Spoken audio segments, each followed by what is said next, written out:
Ikhwatal kiram, para aba dan para ummahat yang dimuliakan Allah Subhanahu wa taala. Alhamdulillah, di malam hari ini, yaitu di hari Sabtu tanggal 20 Juni bertepatan dengan tanggal 29 Syawal, tanggal 30 Syawal ya, 1441 Hijriah. Alhamdulillah, Allah Subhanahu wa taala mengizinkan kita untuk melanjutkan kajian kita, yaitu kajian tematik berkenaan dengan pendidikan anak atau parenting Islam, yang mana kajian tematik kita ini sebenarnya kajian yang berurutan insyaallah ta'ala. Dan di pertemuan-pertemuan yang lalu kita sudah membahas diantaranya tentang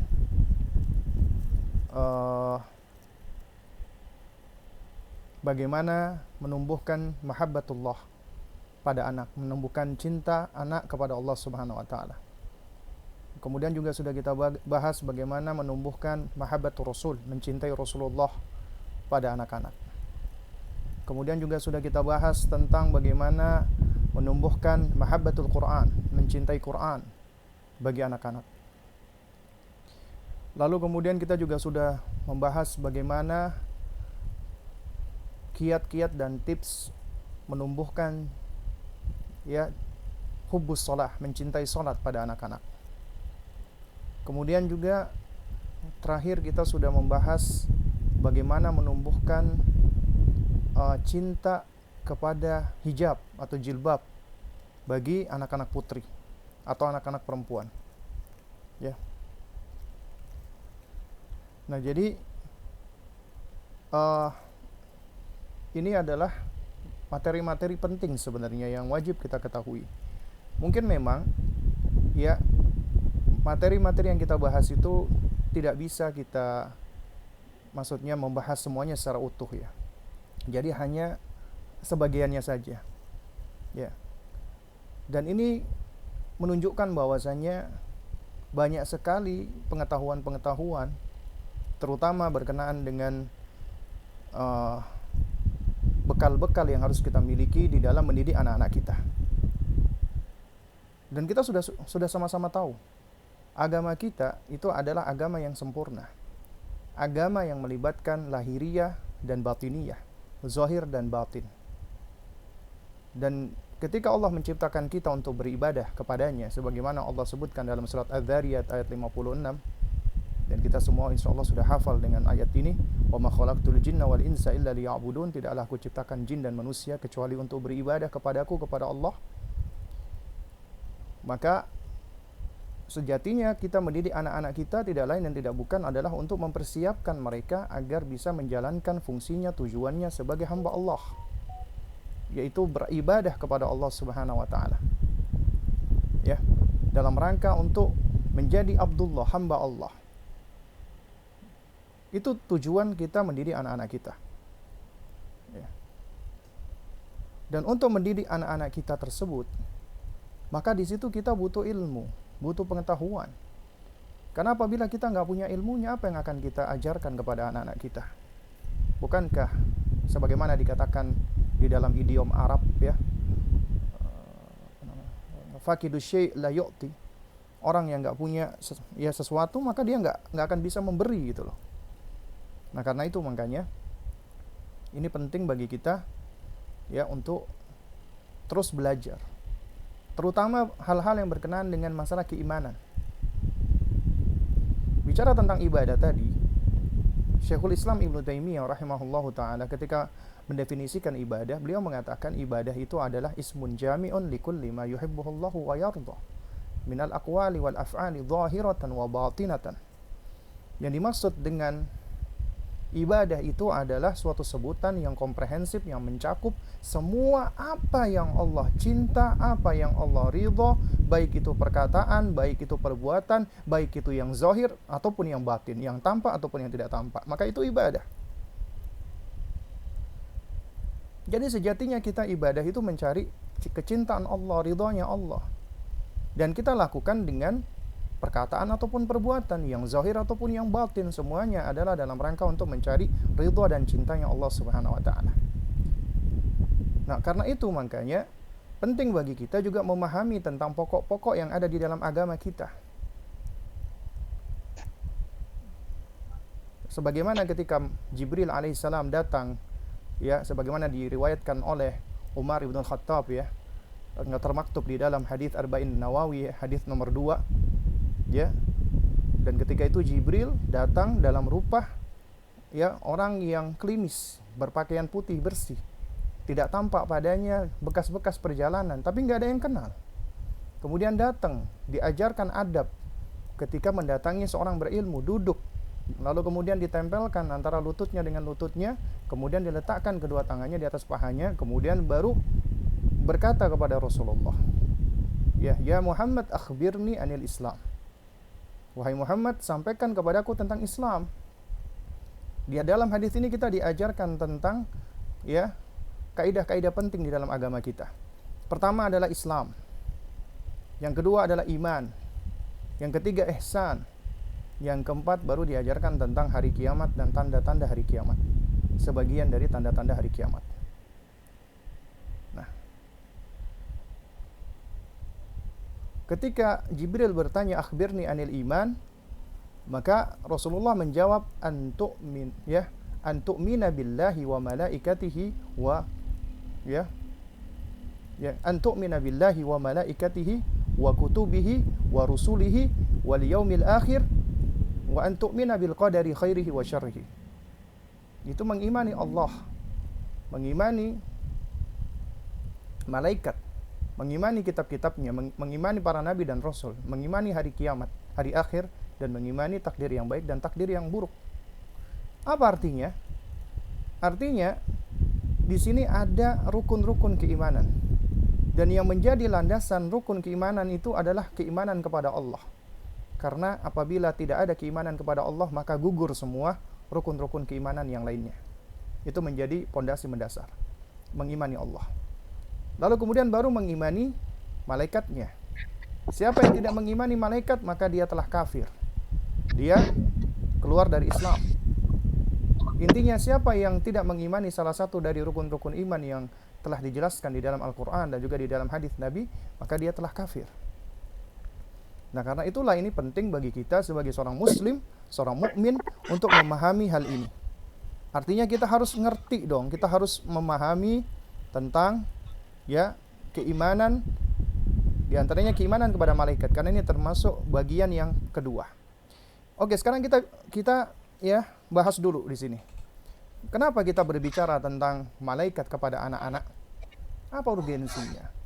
Kenapa kita harus sudah menceritakan tentang malaikat kepada anak-anak kita? Maka jawabannya adalah yang pertama, mengimani malaikat itu termasuk salah satu dari rukun yang iman. Ya, itu termasuk salah satu dari rukun iman maksud saya. Yang mana apabila tidak diimani salah satunya, maka akan gugur semua keimanan dan dia menjadi orang kafir, tidak lagi dikatakan beriman. Oleh karena itu ini perkara yang penting sekali, krusial sekali. Karenanya para ulama itu sebagaimana, ya, Syekhul Islam Muhammad bin Abdul Wahhab di dalam kutayib beliau, ya, bernama Ta'limus Sibyan At-Tauhid, beliau beristimbat pula dari athar-athar para salaf ketika beliau mengatakan inilah yang pertama kali wajib diajarkan, yaitu masalah tauhid, sebelum mereka mengajarkan Al-Quran.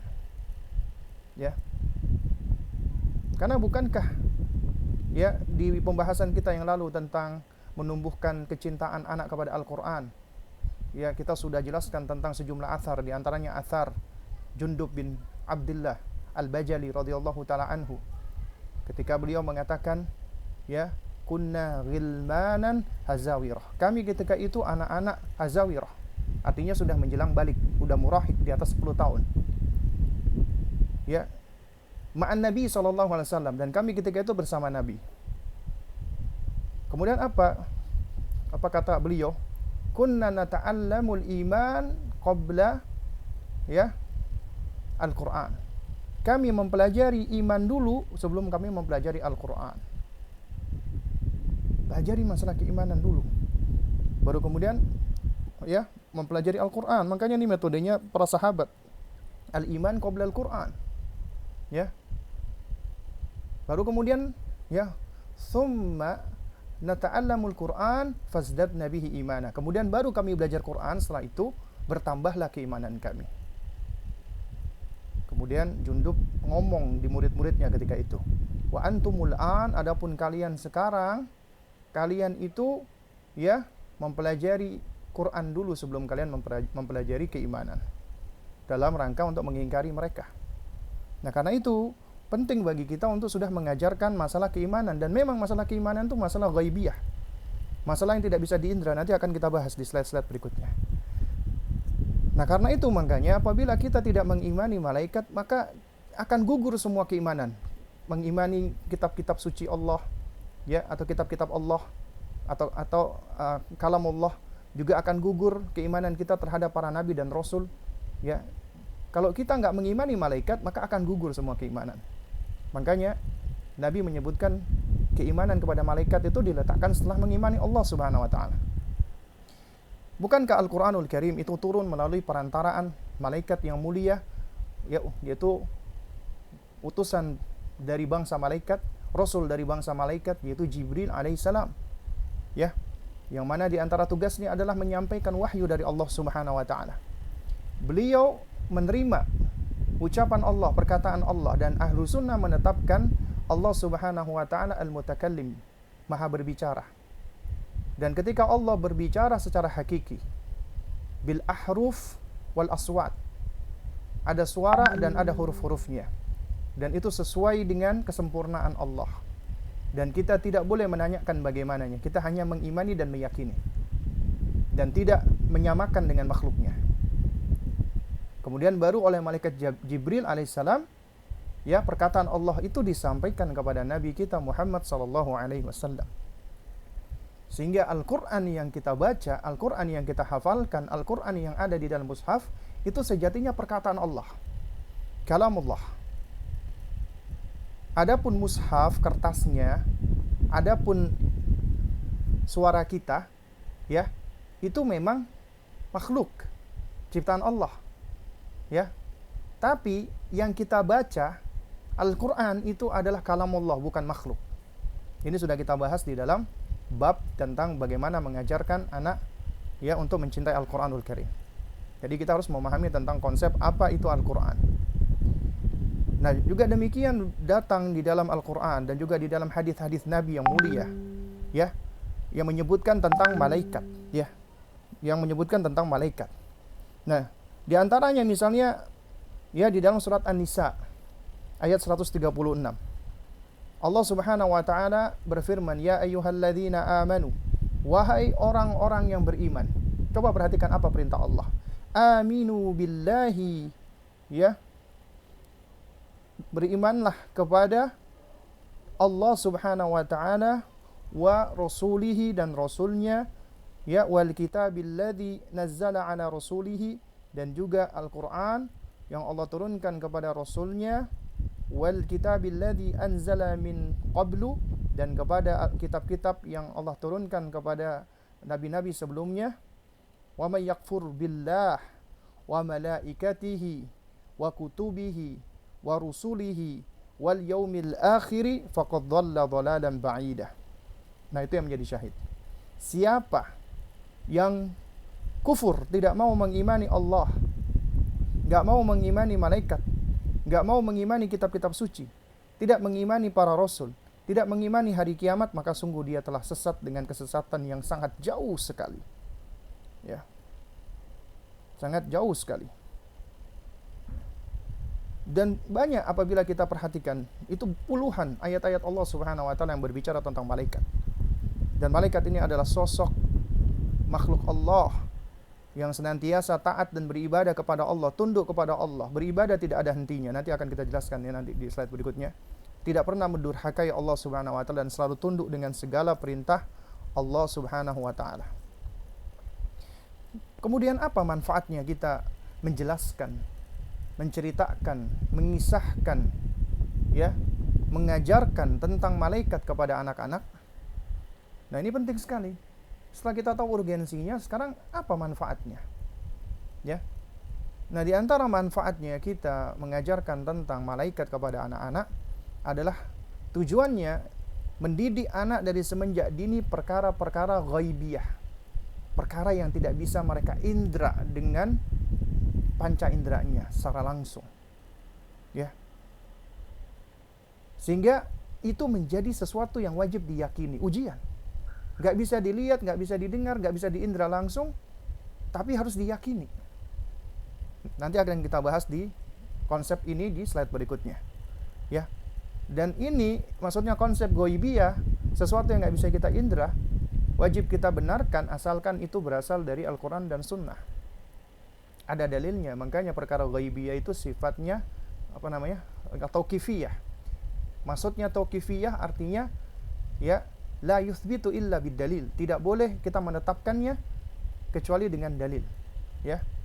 Jadi tidak boleh ditetapkan, tidak boleh diyakini kecuali harus ada dalilnya, dan dalil itu adalah apa yang datang dari Allah dan Rasulnya, dan datang dari Rasulnya itu harus sahih. Kemudian juga diantara manfaatnya adalah kita mengajarkan kepada anak-anak kita betapa besarnya kekuasaan, kekuatan, dan keagungan Allah Subhanahu wa Ta'ala. Karena begitu luar biasanya malaikat, berarti pencipta malaikat lebih luar biasa lagi, ya. Di mana Allah mampu menciptakan malaikat yang luar biasa. Sehingga akhirnya ini menunjukkan betapa Allah lebih luar biasa lagi, lebih sempurna lagi. Sehingga anak akan semakin takjub dengan Allah Subhanahu wa Ta'ala, dan semakin cinta dengan Allah Subhanahu wa Ta'ala, semakin sayang dengan penciptanya. Ini yang kita harapkan. Kemudian juga ya, setelah kita ajarkan kepada mereka, anak-anak kita, ya, tentang ya poin-poin malaikat, itu juga manfaatnya menumbuhkan rasa syukur anak kepada Allah atas kebaikan-kebaikan yang Allah ciptakan malaikat dan Allah tugaskan malaikat. Itu kebanyakan nanti akan kita sebutkan ya di akhir slide. Tugas-tugas malaikat itu ternyata banyak untuk kemaslahatan manusia, ya, menjaga manusia, memelihara manusia, mengawasi manusia, mendoakan manusia, dan seterusnya. Dan kemudian juga tentunya hal ini akan menumbuhkan semangat, antusiasme anak untuk beribadah kepada Allah. Kenapa? Karena terinspirasi dari malaikat yang begitu hebatnya, begitu semangatnya di dalam beribadah, tak kenal lelah dan tak kenal henti, ya.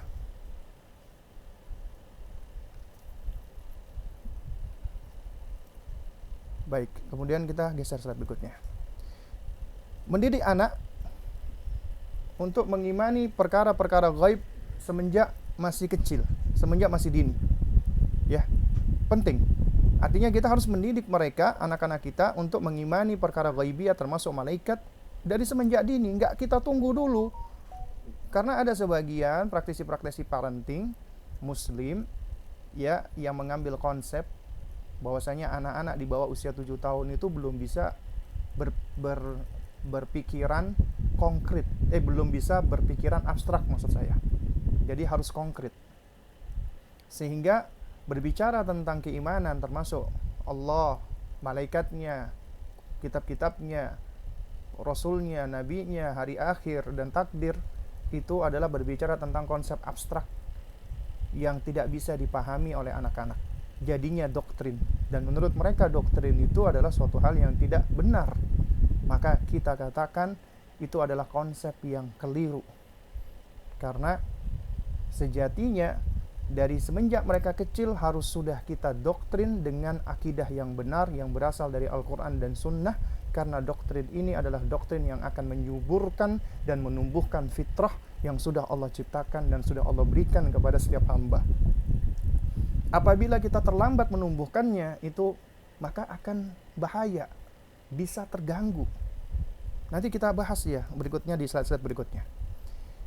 Ya, makanya kita harus mendidik anak perkara ghaibiyah semenjak dini. Perkara ghaib adalah perkara yang tidak bisa diindra langsung, baik dengan penglihatan atau pendengaran. Artinya itu sesuatu yang memang nggak bisa kita lihat secara langsung, tapi bisa kita yakini ya akan keberadaannya.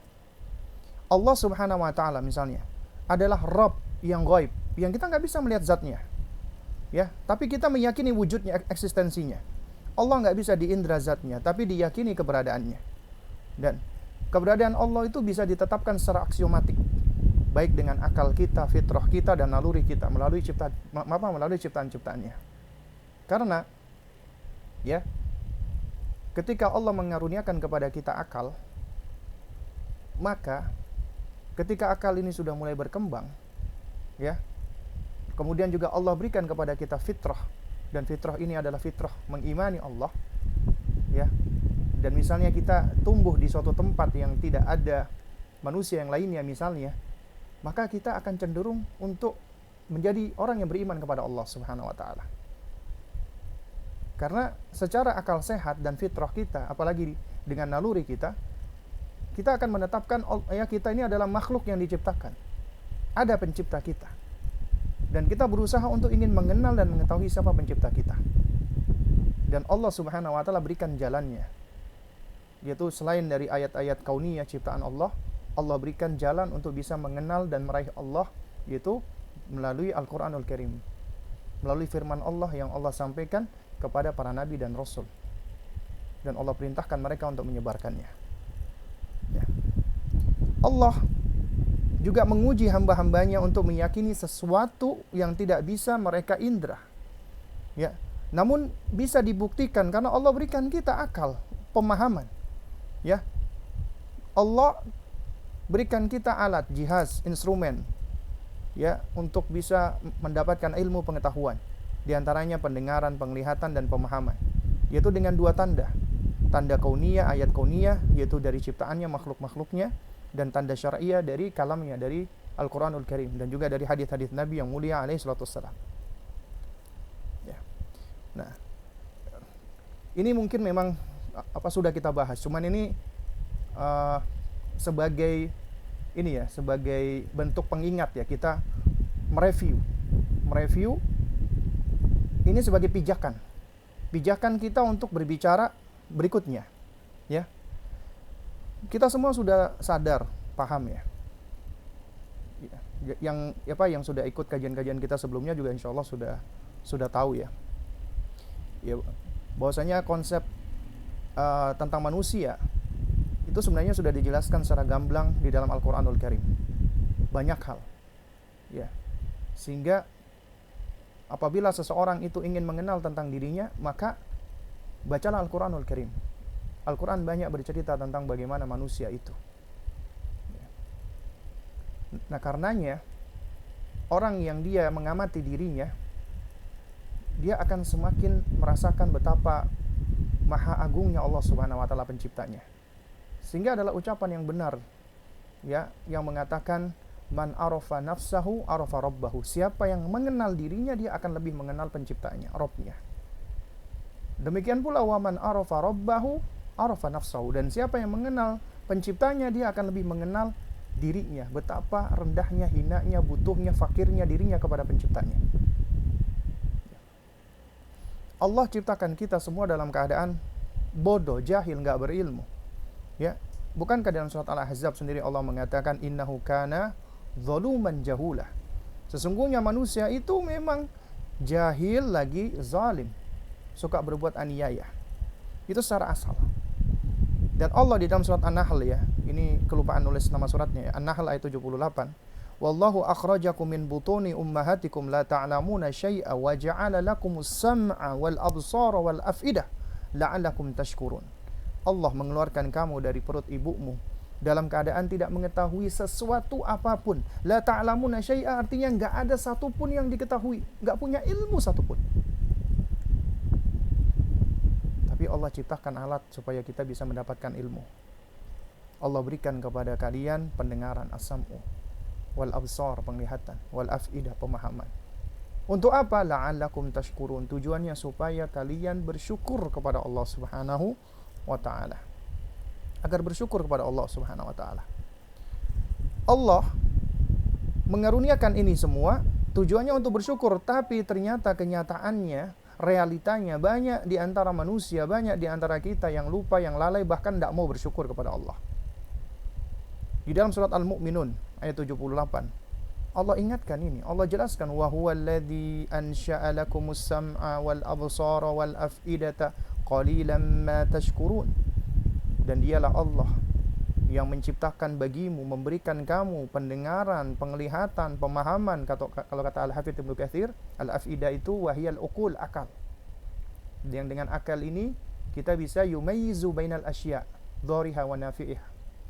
Kita bisa memilah-milah segala sesuatu yang bermanfaat, yang berbahaya, yang baik dan yang buruk.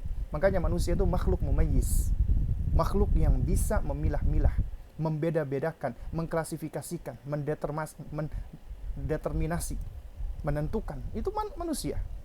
Allah berikan kepada kita pendengaran, penglihatan, pemahaman. Tapi ternyata qalilan ma tashkurun, alangkah sedikitnya dari kamu yang mau bersyukur kepada Allah. Karenanya ketika Allah berikan karunia ini, Allah akan minta pertanggungjawaban, karena ini bukan milik kita. Pendengaran kita, penglihatan kita, pemahaman kita itu dari Allah. Allah yang ciptakan, Allah yang memiliki, dan Allah yang akan meminta pertanggungjawaban. Makanya Allah perintahkan kepada kita, wala taqfu ma laisa laka bihi ilmun. Janganlah kamu mengikuti sesuatu yang kamu tidak memiliki ilmu tentangnya, enggak punya pengetahuan tentangnya. Kenapa? Innas sam'a wal basara wal fuada kullu ulaika kana anhu mas'ulah. Sesungguhnya pendengaran, penglihatan, pemahaman, semuanya itu akan dimintai pertanggungjawaban oleh Allah Subhanahu wa taala. Ya. Nah, oleh karenanya ya, indera-indera kita ini sebenarnya berkembang secara bertahap sesuai dengan perkembangan fase usia. Yang pertama kali pendengaran dulu optimal, kemudian penglihatan sampai optimal, baru kemudian pemahaman. Ya. Dan ini juga sudah kita bahas juga ya. Insyaallah ya, teman-teman juga sudah ngerti ya, bahwasanya yang berkembang pertama kali pendengaran setidaknya usia 0 sampai 18 atau 24 bulan. Kemudian baru penglihatan usia 2 tahun sampai 7 tahun. Makanya mereka menjadi makhluk pencontoh, pengcopy paste, ahli meniru, mimikri, kemampuannya untuk muhakah, untuk meniru, mencontoh, itu luar biasa. Ya, dia mengamati, melihat, kemudian dia tiru. Ya, what they see they learn. Apa yang mereka lihat, mereka pelajari, kemudian itu yang mereka ambil. Baru kemudian usia 7 tahun umumnya, ghalibnya ya, baru mereka menjadi anak mumayyiz. Pemahamannya sudah lebih sempurna. Di sinilah Nabi memerintahkan mereka untuk sholat, karena mereka sudah bisa lebih fokus, konsentrasi, dan sudah bisa diajak dan diajarkan untuk tumakninah dan khusyuk. Ya, usia 7 tahun, karena sudah mumayyiz. Artinya pendengarannya, penglihatannya, dan pemahamannya sudah mendekati kesempurnaan. Sampai akhirnya balik dia sudah menjadi mukallaf. Nah, kalau kita perhatikan anak-anak kita, kalau kita melihat memang ya dari konsep-konsep yang ada ya, di antaranya tentang misalnya konsep perkembangan anak ya, perkembangan kognisi anak misalnya ya, menurut Jean Piaget, ini memang klasifikasinya lebih dekat dengan pengklasifikasian yang berangkat dari konsep kita Islam ya, karena memang yang beliau lakukan adalah penelitian, observasi. Dan ketika seseorang melakukan penelitian, riset, observasi, pengamatan secara objektif, maka itu enggak akan menyelisihi syariat sebenarnya, karena mereka sedang mengamati sunnah kauniyah Allah. Ya, sunnatullah. Dan sains itu sebenarnya adalah pengamatan terhadap sunnatullah. Ya. Dan itu apabila benar enggak akan menyelisihi konsep daripada syariat agama kita. Tidak akan menyelisihi. Ya. Kalaupun menyelisihi, berarti yang harus kita tuduh adalah akal kita, pemahaman kita, konsep tersebut, bukan syariat. Karena nggak mungkin syariat dari Allah keliru, nggak mungkin. Ya. Nah, dari konsep perkembangan kognisi itu sebenarnya memang dikatakan anak-anak sebelum usia 7 tahun, mereka itu adalah ya usia 0 sampai 2 tahun dikatakan usia pra-operasional ya. Baru kemudian usia 2 sampai 7 tahun, di sini adalah mereka masih anak-anak yang berpemikiran konkret, belum bisa abstrak. Sehingga banyak orang tua atau pendidik mengambil pendapat dari pakar-pakar pendidikan, anak-anak di usia ini karena pemikirannya masih konkret, maka jangan diajarkan dulu tentang masalah keimanan atau ketuhanan. Karena nanti mereka jadi bingung. Nanti kalau udah usia 7 tahun sudah bisa berpemahaman abstrak baru diajarkan. Itu malah ketinggalan, malah keliru, dan malah banyak hal-hal yang terlewatkan. Makanya anak-anak yang belum pernah dididik, diajarkan dan ditumbuhkan keimanannya, terutama tentang perkara-perkara gaib, ketika mereka tiba-tiba diajarkan di usia 7 tahun ke atas, akan liar akalnya, akan mulai bertanya-tanya, loh, terus yang menciptakan Allah siapa, Mi? Kemudian Allah itu punya istri nggak? Allah punya ini. Nah, ini karena apa? Karena memang tiba-tiba akal yang berkembang tersebut, ya, itu apabila tidak pernah dipupuk dan tidak pernah disirami dan ditumbuhkan dengan keimanan, itu akan cenderung liar. Dan ini kalau tidak dijaga, dipelihara, itu bisa berbahaya. Kenapa? Karena mengimani perkara yang gaib, yang nggak bisa diindra, itu adalah ujian bagi indra kita. Indra kita ini diuji. Kita nggak bisa melihat sesuatu, nggak mendengarkan sesuatu, tapi sesuatu itu ada dan harus diyakini ada. Makanya di dalam surat Al-Baqarah ayat ketiga, Allah mengatakan alladzina yu'minuna bil ghaibi wa yuqimuna sholata wa mimma razaqnahum yunfiqun. Mereka adalah orang-orang yang beriman kepada yang gaib, kata Allah. Mengimani sesuatu yang tidak bisa mereka indra, yang tidak tampak.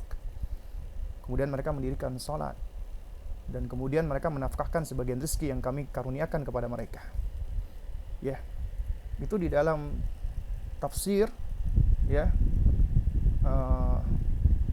Al-Wajiz, ya, dan juga tafsir-tafsir ringkas lainnya, itu dikatakan bahwasanya mereka itu adalah orang-orang yang membenarkan perkara-perkara gaib yang tidak bisa ditangkap oleh panca indera mereka dan akal mereka, sehingga hal itu tidak bisa diketahui kecuali dari wahyu, dari Al-Quran, dari sunnah, dari ucapan Allah dan dari sabda nabinya. Artinya kita diuji, kita nggak bisa menetapkan Allah, berbicara tentang Allah, karena kita nggak bisa menjangkau zatnya Allah. Allah nggak bisa kita lihat. Tapi akal kita secara sehat, logika kita yang lurus, fitrah kita itu menetapkan Allah itu ada, pencipta kita itu ada. Kita ini makhluk, berarti ada yang menciptakan. Nggak mungkin kita ada dengan sendirinya, nggak mungkin. Gak mungkin ketika kita keluar kita melihat ini ada pohon itu terbentuk dengan sendirinya. Pohon padahal lebih kompleks. Ada orang yang mengatakan, oh ini kita misalnya ketemu di tengah hutan yang kosong, di situ ada kursi kayu. Gak mungkin kita katakan kursi kayu ini terbentuk dengan sendirinya. Kita akan dikatakan orang gila. Berarti ada yang buat, ada yang bikin. Akal kita menetapkan demikian. Meskipun kita nggak ketemu, belum pernah tahu siapa yang membuat kursi tersebut, tapi kita bisa menetapkan kursi tersebut adalah masnu', dibikin atau dibuat. Lantas bagaimana dengan makhluk-makhluk Allah yang lebih sempurna, lebih rumit, lebih kompleks? Lucu, ketika ada orang ateis, ya, misalnya kita katakan nih bola ini itu nggak ada yang bikin, terbentuk dengan sendiri. Kita akan dikatakan, wah ente ini aduh bener-bener blow on banget, ya. Kita akan dibodoh-bodohkan. Tapi ketika kita katakan bumi yang begitu sempurna, yang begitu kompleks dan rumit, ada penciptanya, dia nggak mau terima. Mana yang lebih bodoh sebenarnya? Aneh. Padahal bumi jelas lebih kompleks, lebih rumit, ya. Jadi sejatinya mengimani yang gaib itu ujian untuk indera kita. Nah, orang-orang yang beriman itu mengimani Allah dan takut kepada Allah meskipun nggak bisa melihat Allah. Dan ini Allah sebutkan di dalam sejumlah ayat. Di antaranya surat Al-Maidah ayat 94, ya. Ya, Allah Subhanahu wa taala berfirman di antaranya, ya. Lamallahu man yakhafuhu bil ghaibi. Ya. Agar Allah Subhanahu wa taala itu mengetahui siapa yang takut kepadanya, yang takut ya kepada Allah, yang Allah itu ghaib, yang enggak bisa dia lihat. Kemudian juga alladzina yakhshawna rabbahum bil ghaibi wa hum minas saati musyfiqun. Itu mereka adalah orang-orang yang takut kepada Rabb mereka yang ghaib, yang enggak bisa mereka indra, enggak bisa mereka lihat. Dan mereka pun ya merindukan as-saah, hari kiamat. Kemudian dalam surat Fatir misalnya, innama tundirul ladzina yakhshawna rabbahum bil ghaibi. Ya. Sesungguhnya engkau itu memperingatkan orang-orang yang takut kepada Rabb-nya yang enggak bisa mereka lihat. Ya. Dan terus itu intinya ini ciri-cirinya orang beriman. Enggak bisa mereka indra, tapi mereka meyakini akan keberadaannya dan mereka takut dengan Allah. Karena akal kita bisa menetapkan keberadaan Allah. Oleh karena itu makanya ya di sini ya, sebentar ini saya coba matikan dulu disable participation. Nah, di sini ada 3 jenis manusia di dalam perkara yang gaib. Pertama adalah mereka ya yang tidak mau mengimani, meyakini sesuatu yang tidak bisa mereka indra. Karena nggak bisa mereka indra berarti mereka tidak menetapkannya. Jadilah muncul orang-orang semisal ateis. Ya. Karena nggak bisa mereka indra, nggak bisa mereka lihat, nggak bisa mereka dengar, nggak bisa mereka ya sense ya. Akhirnya mereka katakan Tuhan itu nggak ada, Allah itu nggak ada, pencipta itu nggak ada.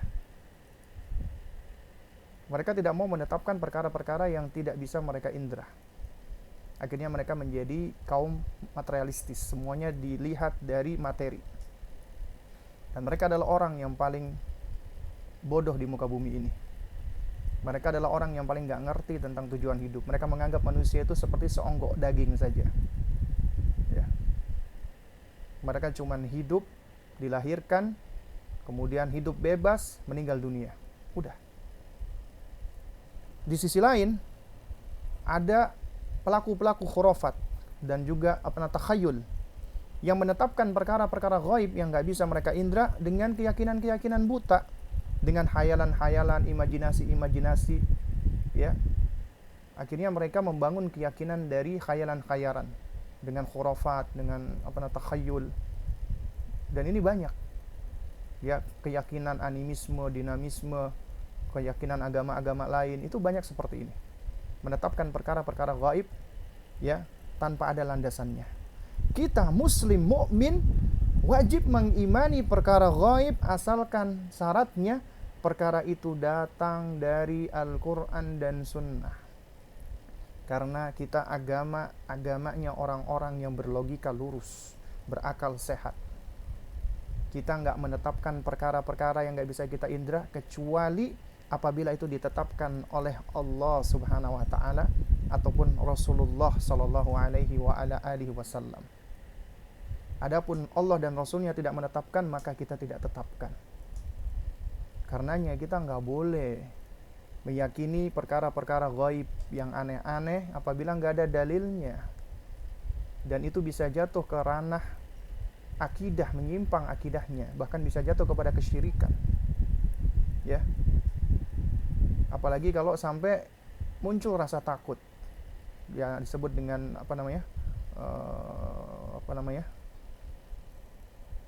khaufus sir, takut kepada sesuatu yang tidak bisa dilihatnya. Ya. Itu termasuk kesyirikan. Misalnya keyakinan di hari ke-40, di hari ke-100 orang meninggal dunia, ruhnya akan datang. Atau orang yang meninggal dunia, ruhnya itu jalan-jalan, hidup seperti kita. Atau intinya kita berbicara tentang sesuatu yang gak bisa kita indra dengan khayalan-khayalan, imajinasi-imajinasi yang gak jelas. Alhamdulillah Allah menjadikan kita muslim. Sehingga ketika kita berbicara tentang perkara gaib yang kita imani, kita jadikan sebagai landasan akidah, tidaklah kita imani kecuali itu berasal dari Allah dan Rasulnya. Demikian pula ketika kita mendidik anak-anak kita. Ya. Nah, di sini ini kurang lebih ya, ketika kita mengajarkan perkara gaib kepada anak-anak kita, ya misalnya 0 sampai 2 tahun. Ya tentunya penalaran mereka adalah penalaran yang masih belum tumbuh sempurna. Ya, karena itu yang kita lakukan adalah kita membiasakan untuk memperdengarkan mereka kalimat-kalimat thayyibah. Allah, kita juga sering bersolawat, memperdengarkan Nabi, ya, agar tumbuh rasa cintanya. Kemudian juga, ya, kita biasakan untuk memperdengarkan Al-Quran, dan kita jelaskan, ya meskipun mereka belum paham, tapi apa yang kita lontarkan itu akan merasuk ke dalam sanubarinya. Al-Quran itu adalah kalamullah dan seterusnya. Kemudian juga tentang malaikat-malaikat kita ceritakan, boleh. Nah, kemudian di usia tufulah kubroh, baru kemudian kita ceritakan tentang sejumlah perkara-perkara gaib. Anak-anak itu senang loh. Coba ya Bapak dan Ibu sekalian, para ayah dan bunda, coba Anda ceritakan kepada anak Anda cerita-cerita dongeng-dongeng aneh-aneh. Suka dengerin nggak? Dengerin. Kemudian mau nerima nggak? Mau nerima. Mereka percayai nggak? Mereka percayai. Itu sebagai suatu kebenaran. Anda cerita misalnya, ya, kalau saya dulu ya pernah diceritain, ya, didongengin, awan ini adalah negeri kapas yang empuk, ada kerajaannya. Kemudian itu percaya anak-anak itu. Makanya ketika mereka melihat film-film kartun, ya, mereka itu mempercayai loh apa yang ada di dalamnya. Makanya ini penting bagi kita untuk untuk mewaspadai hal-hal seperti ini. Makanya nggak heran apabila ada anak ketika dia senang lihat Superman, pingin dibelikan baju Superman, setelah dibelikan baju Superman dia loncat dari balkon, dipikir dia bisa terbang, waliyadzubillah. Karena dia akalnya belum sempurna. Karena itu makanya orang tua harus hati-hati gitu loh. Nah, jadi kita harus sudah ajarkan gitu loh tentang perkara-perkara gaib, tentang malaikat, ya, tentang para nabi dan rasul. Itu kita ceritakan agar mereka itu sudah tahu, ya. Dan mereka senang kita ceritakan, daripada diceritakan dongeng-dongeng yang nggak benar. Lebih baik kita ceritakan mereka cerita-cerita yang berasal dari Al-Quran ataupun dari hadis-hadis Nabi yang mulia, ya. Kemudian di usia selanjutnya baru kemudian kita sudah mulai lebih fokus lagi, ya, untuk lebih mengenalkan Allah secara kauniyah dan syariah, ya. Kemudian udah mulai diajarkan untuk beribadah secara zahir, salat, puasa, wudhu, dan ibadah-ibadah lainnya. Oke. Kemudian ada 4 unsur penting di dalam mengajarkan anak, ya, mengimani malaikat atau keimanan kepada malaikat. Yang pertama adalah ketika kita bicara tentang malaikat, ya, ada 4 unsur. Unsur pertama adalah mengimani wujuduhum, eksistensi mereka. Mereka itu ada secara hakikatnya ada. Karena ada sebagian orang itu tidak mengimani malaikat, dikatakan malaikat itu adalah energi positif, malaikat itu adalah kinayah atas kebaikan, setan itu adalah kinayah atas keburukan atau energi negatif. Ada yang seperti ini. Dan ini bisa menyebabkan orang itu kafir, murtad, keluar dari Islam. Artinya kita wajib untuk mengajarkan malaikat itu ada, hak wujudnya ada. Kemudian yang kedua, kita wajib mengimani, ya, asmaul malaikah, nama-nama malaikat secara ijmalan wa tafsilan, secara terperinci dan juga secara global. Nanti akan kita bahas poin-poinnya. Kemudian mengimani sifat-sifat malaikat juga ijmalan wa tafsilan, secara global dan secara terperinci. Kemudian juga mengimani tugas-tugas malaikat secara ijmalan wa tafsilan, ya, secara global dan secara terperinci. Mengimani keberadaan malaikat secara hakikatnya, ya, berarti kita wajib mengimani malaikat itu benar adanya, dan malaikat itu adalah makhluk Allah yang diciptakan oleh Allah Subhanahu wa taala dari cahaya. Ini mohon maaf ya, ada kesalahan slide ya. Bukan dari api ya. Jadi ini salah, keliru. Allah ciptakan malaikat itu dari cahaya, ya. Jadi bukan dari api. Jin baru diciptakan Allah dari api. Jadi nanti ini sebelum nanti di-share yang ingin mendapatkan, nanti akan kita koreksi dulu ya. Jadi bukan diciptakan dari api, tapi diciptakan dari cahaya. Jadi ada kesalahan. Ya. Kemudian juga malaikat-malaikat itu Allah ciptakan, ya, itu mereka adalah makhluk yang sangat taat dan tunduk beribadah kepada Allah setiap waktu, tidak pernah lelah, tidak pernah capek, ya. Intinya adalah Allah menciptakan malaikat juga untuk beribadah kepada Allah, sebagaimana Allah ciptakan jin dan manusia juga untuk beribadah kepada Allah, ya. Tapi bedanya malaikat ini adalah makhluk Allah yang tidak kenal lelah untuk beribadah kepada Allah, senantiasa bertasbih kepada Allah Subhanahu wa taala. Ya, malaikat adalah makhluk yang tunduk patuh kepada Allah dan tidak pernah menentang Allah. Beda dengan manusia dan jin, banyak yang menentang Allah, banyak yang kufur kepada Allah. Dan malaikat itu adalah makhluk yang hidup. Ya, mereka hidup, berakal, punya akal, dan dapat berbicara. Ya. Tapi malaikat itu tidak Allah karuniakan hawa nafsu, tidak Allah karuniakan syahwat. Makanya manusia itu bisa jadi lebih mulia daripada malaikat. Kenapa?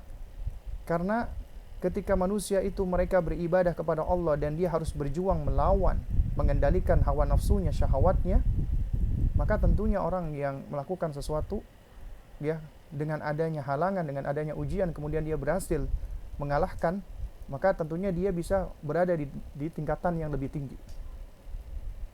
Tapi juga bisa lebih hina, lebih rendah daripada hewan.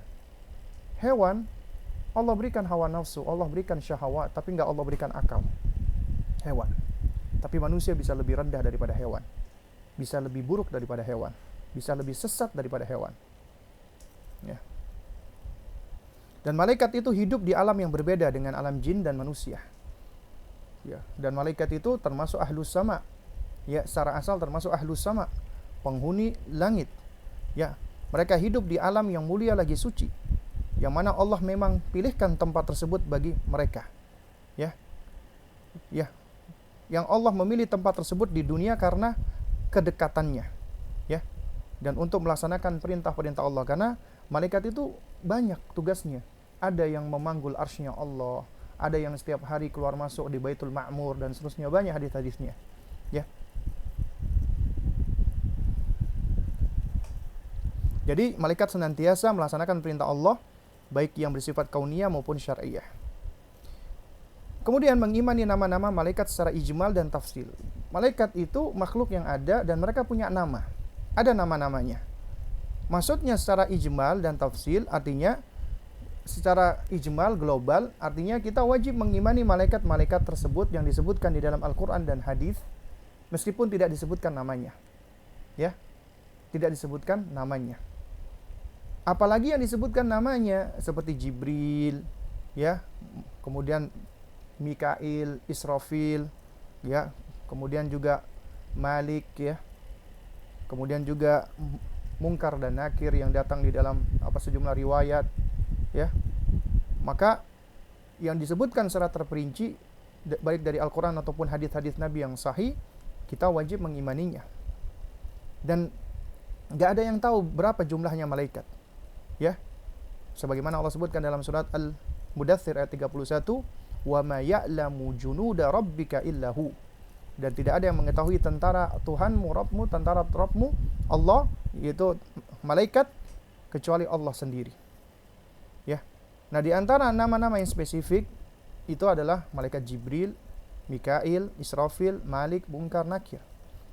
Nah, sedangkan nama malaikat yang sebenarnya tidak ada dalilnya, dan ini, ya, kita dari kecil sudah diajarkan 10 nama malaikat.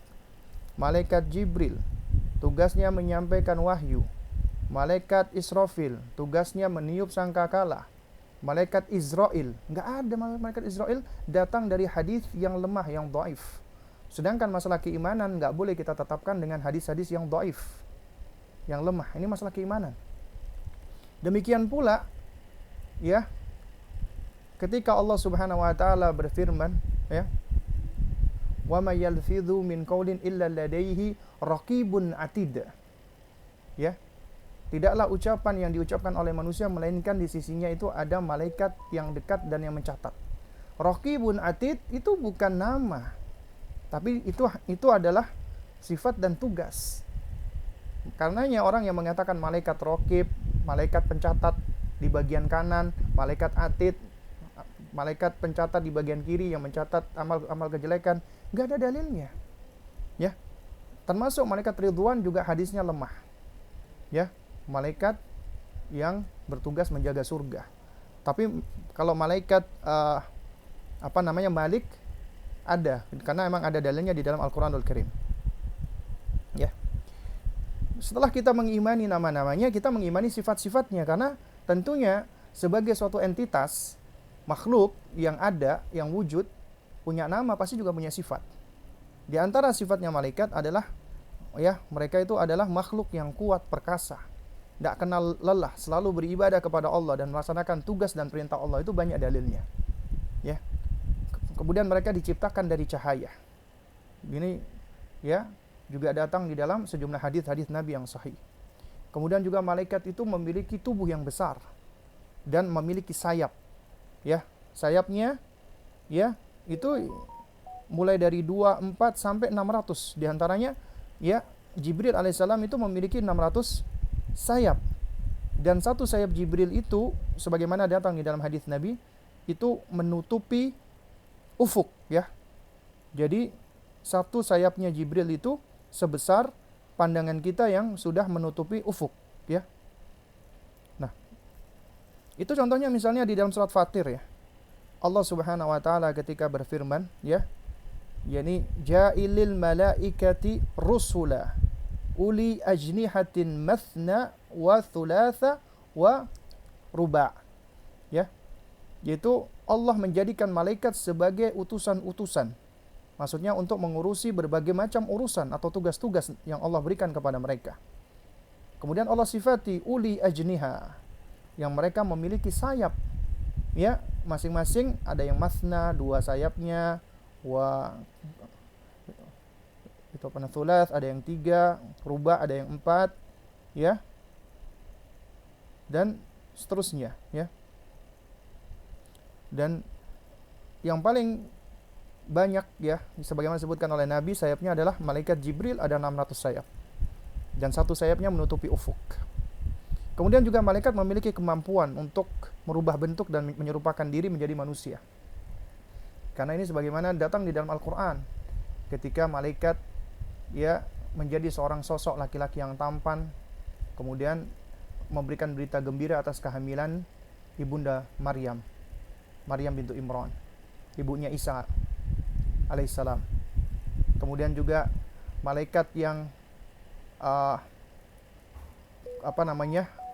merubah bentuknya seperti laki-laki yang juga tampan, ya. Kemudian ketika menjumpai Nabi Ibrahim, kemudian ditawarin makan oleh Nabi Ibrahim alaihissalam, mereka tidak makan karena memang malaikat tidak makan, ya.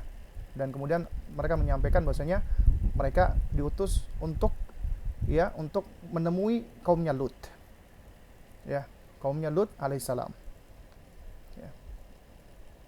Dan juga malaikat Jibril yang ketika beliau menyerupai seorang laki-laki datang, ya, sebagaimana dalam hadis Arba'in Nawawi, ya, sebagai laki-laki dengan pakaian yang sangat putih bersih, kemudian rambutnya juga klimis, tidak awut-awutan, tidak berdebu, tidak tampak padanya bekas-bekas perjalanan, tapi kok nggak ada yang kenal gitu loh, ya. Dan kemudian malaikat juga tidak memiliki hawa nafsu dan tidak seperti manusia, mereka tidak ada keinginan untuk makan, minum, lapar, sakit, lemah, enggak. Ini tidak menjadi sifat-sifatnya malaikat. Tapi malaikat itu bisa membenci, bisa menyenangi, bisa mendoakan, bisa melakukan perbuatan-perbuatan ibadah, ya. Di antaranya malaikat membenci, nggak suka dengan orang yang makan bawang atau yang beraroma busuk. Di antaranya ketika mereka datang ke masjid. Malaikat juga membenci rumah-rumah yang dipasang ada gambar-gambar makhluk bernyawa atau ada anjing di dalam rumahnya. Dan di dalam riwayat pernah malaikat Jibril alaihissalam, malaikat Jibril tidak masuk, tidak menemui Rasulullah di dalam rumahnya selama beberapa hari, sehingga menyebabkan Rasulullah menjadi gundah gulana. Kenapa Jibril kok sudah berapa hari ini tidak datang? Ternyata di bawah dipannya Rasulullah ada seekor anak anjing, ya. Ya, sehingga sampai dikeluarkan baru kemudian malaikat Jibril masuk. Ya. Jadi ada tempat-tempat yang malaikat itu tidak mau, mereka nggak suka, tidak senang untuk masuk di dalam tempat-tempat seperti itu. Karena apabila tempat itu didatangi oleh malaikat, maka malaikat itu akan membawa kebaikan-kebaikan. Sebaliknya, apabila malaikat tidak mau datang, biasanya di situ akan banyak syaitan-syaitan. Karena syaitan-syaitan itu takut sama para malaikat. Mereka akan menyingkir. Karena apabila rumah banyak ditempeli gambar-gambar makhluk bernyawa, malaikat nggak mau masuk. Demikian pula rumah yang ada anjingnya, malaikat nggak mau masuk. Yang masuk syaitan. Akhirnya rumah yang banyak dimasuki syaitan itu adalah rumah bukan baiti jannati tapi baiti nari. Rumahku adalah nerakaku. Pasti akan mendapatkan yang namanya ya kegalauan, kebingungan, kesedihan, stres dan lain sebagainya. Karena tidak ada rahmat di dalamnya. Ya. Dan malaikat pun juga bisa mati. Ya, sebagaimana makhluk yang lainnya. Ini sesuai dengan dalil-dalil umum karena makhluk Allah itu tidak ada yang abadi, fana, bisa mati. Termasuk nanti di hari kiamat semua makhluk akan Allah ya wafatkan. Nah, baru kemudian mengimani tugas-tugas malaikat secara ijmalan dan tafsilan. Tugas-tugasnya mereka secara global dan secara terperinci. Ya. Kalau dijelaskan namanya dan tugasnya berarti kita wajib mengimani seperti Jibril alaihissalam tugasnya menyampaikan wahyu. Kemudian malaikat Mikail tugasnya adalah menurunkan hujan dan menyebarkan rezeki karunia-karunia dari Allah. Malaikat Israfil meniup sangkakala. Malakul Maut. Malakul Maut itu seringkali disebut dengan Israel. Itu dalilnya tidak sahih. Ya. Tapi Nabi menyebutnya Malakul Maut. Ya, malaikat maut yang ditugaskan untuk mencabut nyawa. Kemudian juga malaikat yang bertugas untuk mengamati dan mencatat amal manusia. Ya, dan Raqib Atid bukan termasuk nama. Kemudian ada malaikat ya disebut dengan Al-Mu'aqibat yang ditugaskan untuk menjaga hamba-hamba Allah pada waktu bermukim, pada waktu bepergian, waktu tidur, ketika berjaga. Itu banyak dalil-dalilnya, banyak hadis-hadisnya. Ya. Kemudian juga ada malaikat yang ditugaskan untuk ya meniupkan ruh untuk ya dari Allah Subhanahu wa taala. Allah perintahkan untuk ya meniupkan ruh pada janin. Ya. Kemudian juga ada malaikat yang menjaga surga, yang kemudian malaikat yang menjaga neraka di antaranya yang dipimpin oleh malaikat Malik ya. Kemudian juga ada malaikat Mungkar dan Nakir ya yang bertugas untuk menguji manusia di kuburan. Kemudian ada malaikat penjaga gunung. Dan malaikat itu banyak sekali, jumlahnya tidak ada yang tahu kecuali Allah Subhanahu wa taala. Bahkan di dalam ya di dalam beberapa riwayat dikatakan bahwasanya ya setiap hari 70.000 malaikat itu masuk ke Baitul Ma'mur dan tidak keluar lagi. Itu setiap hari.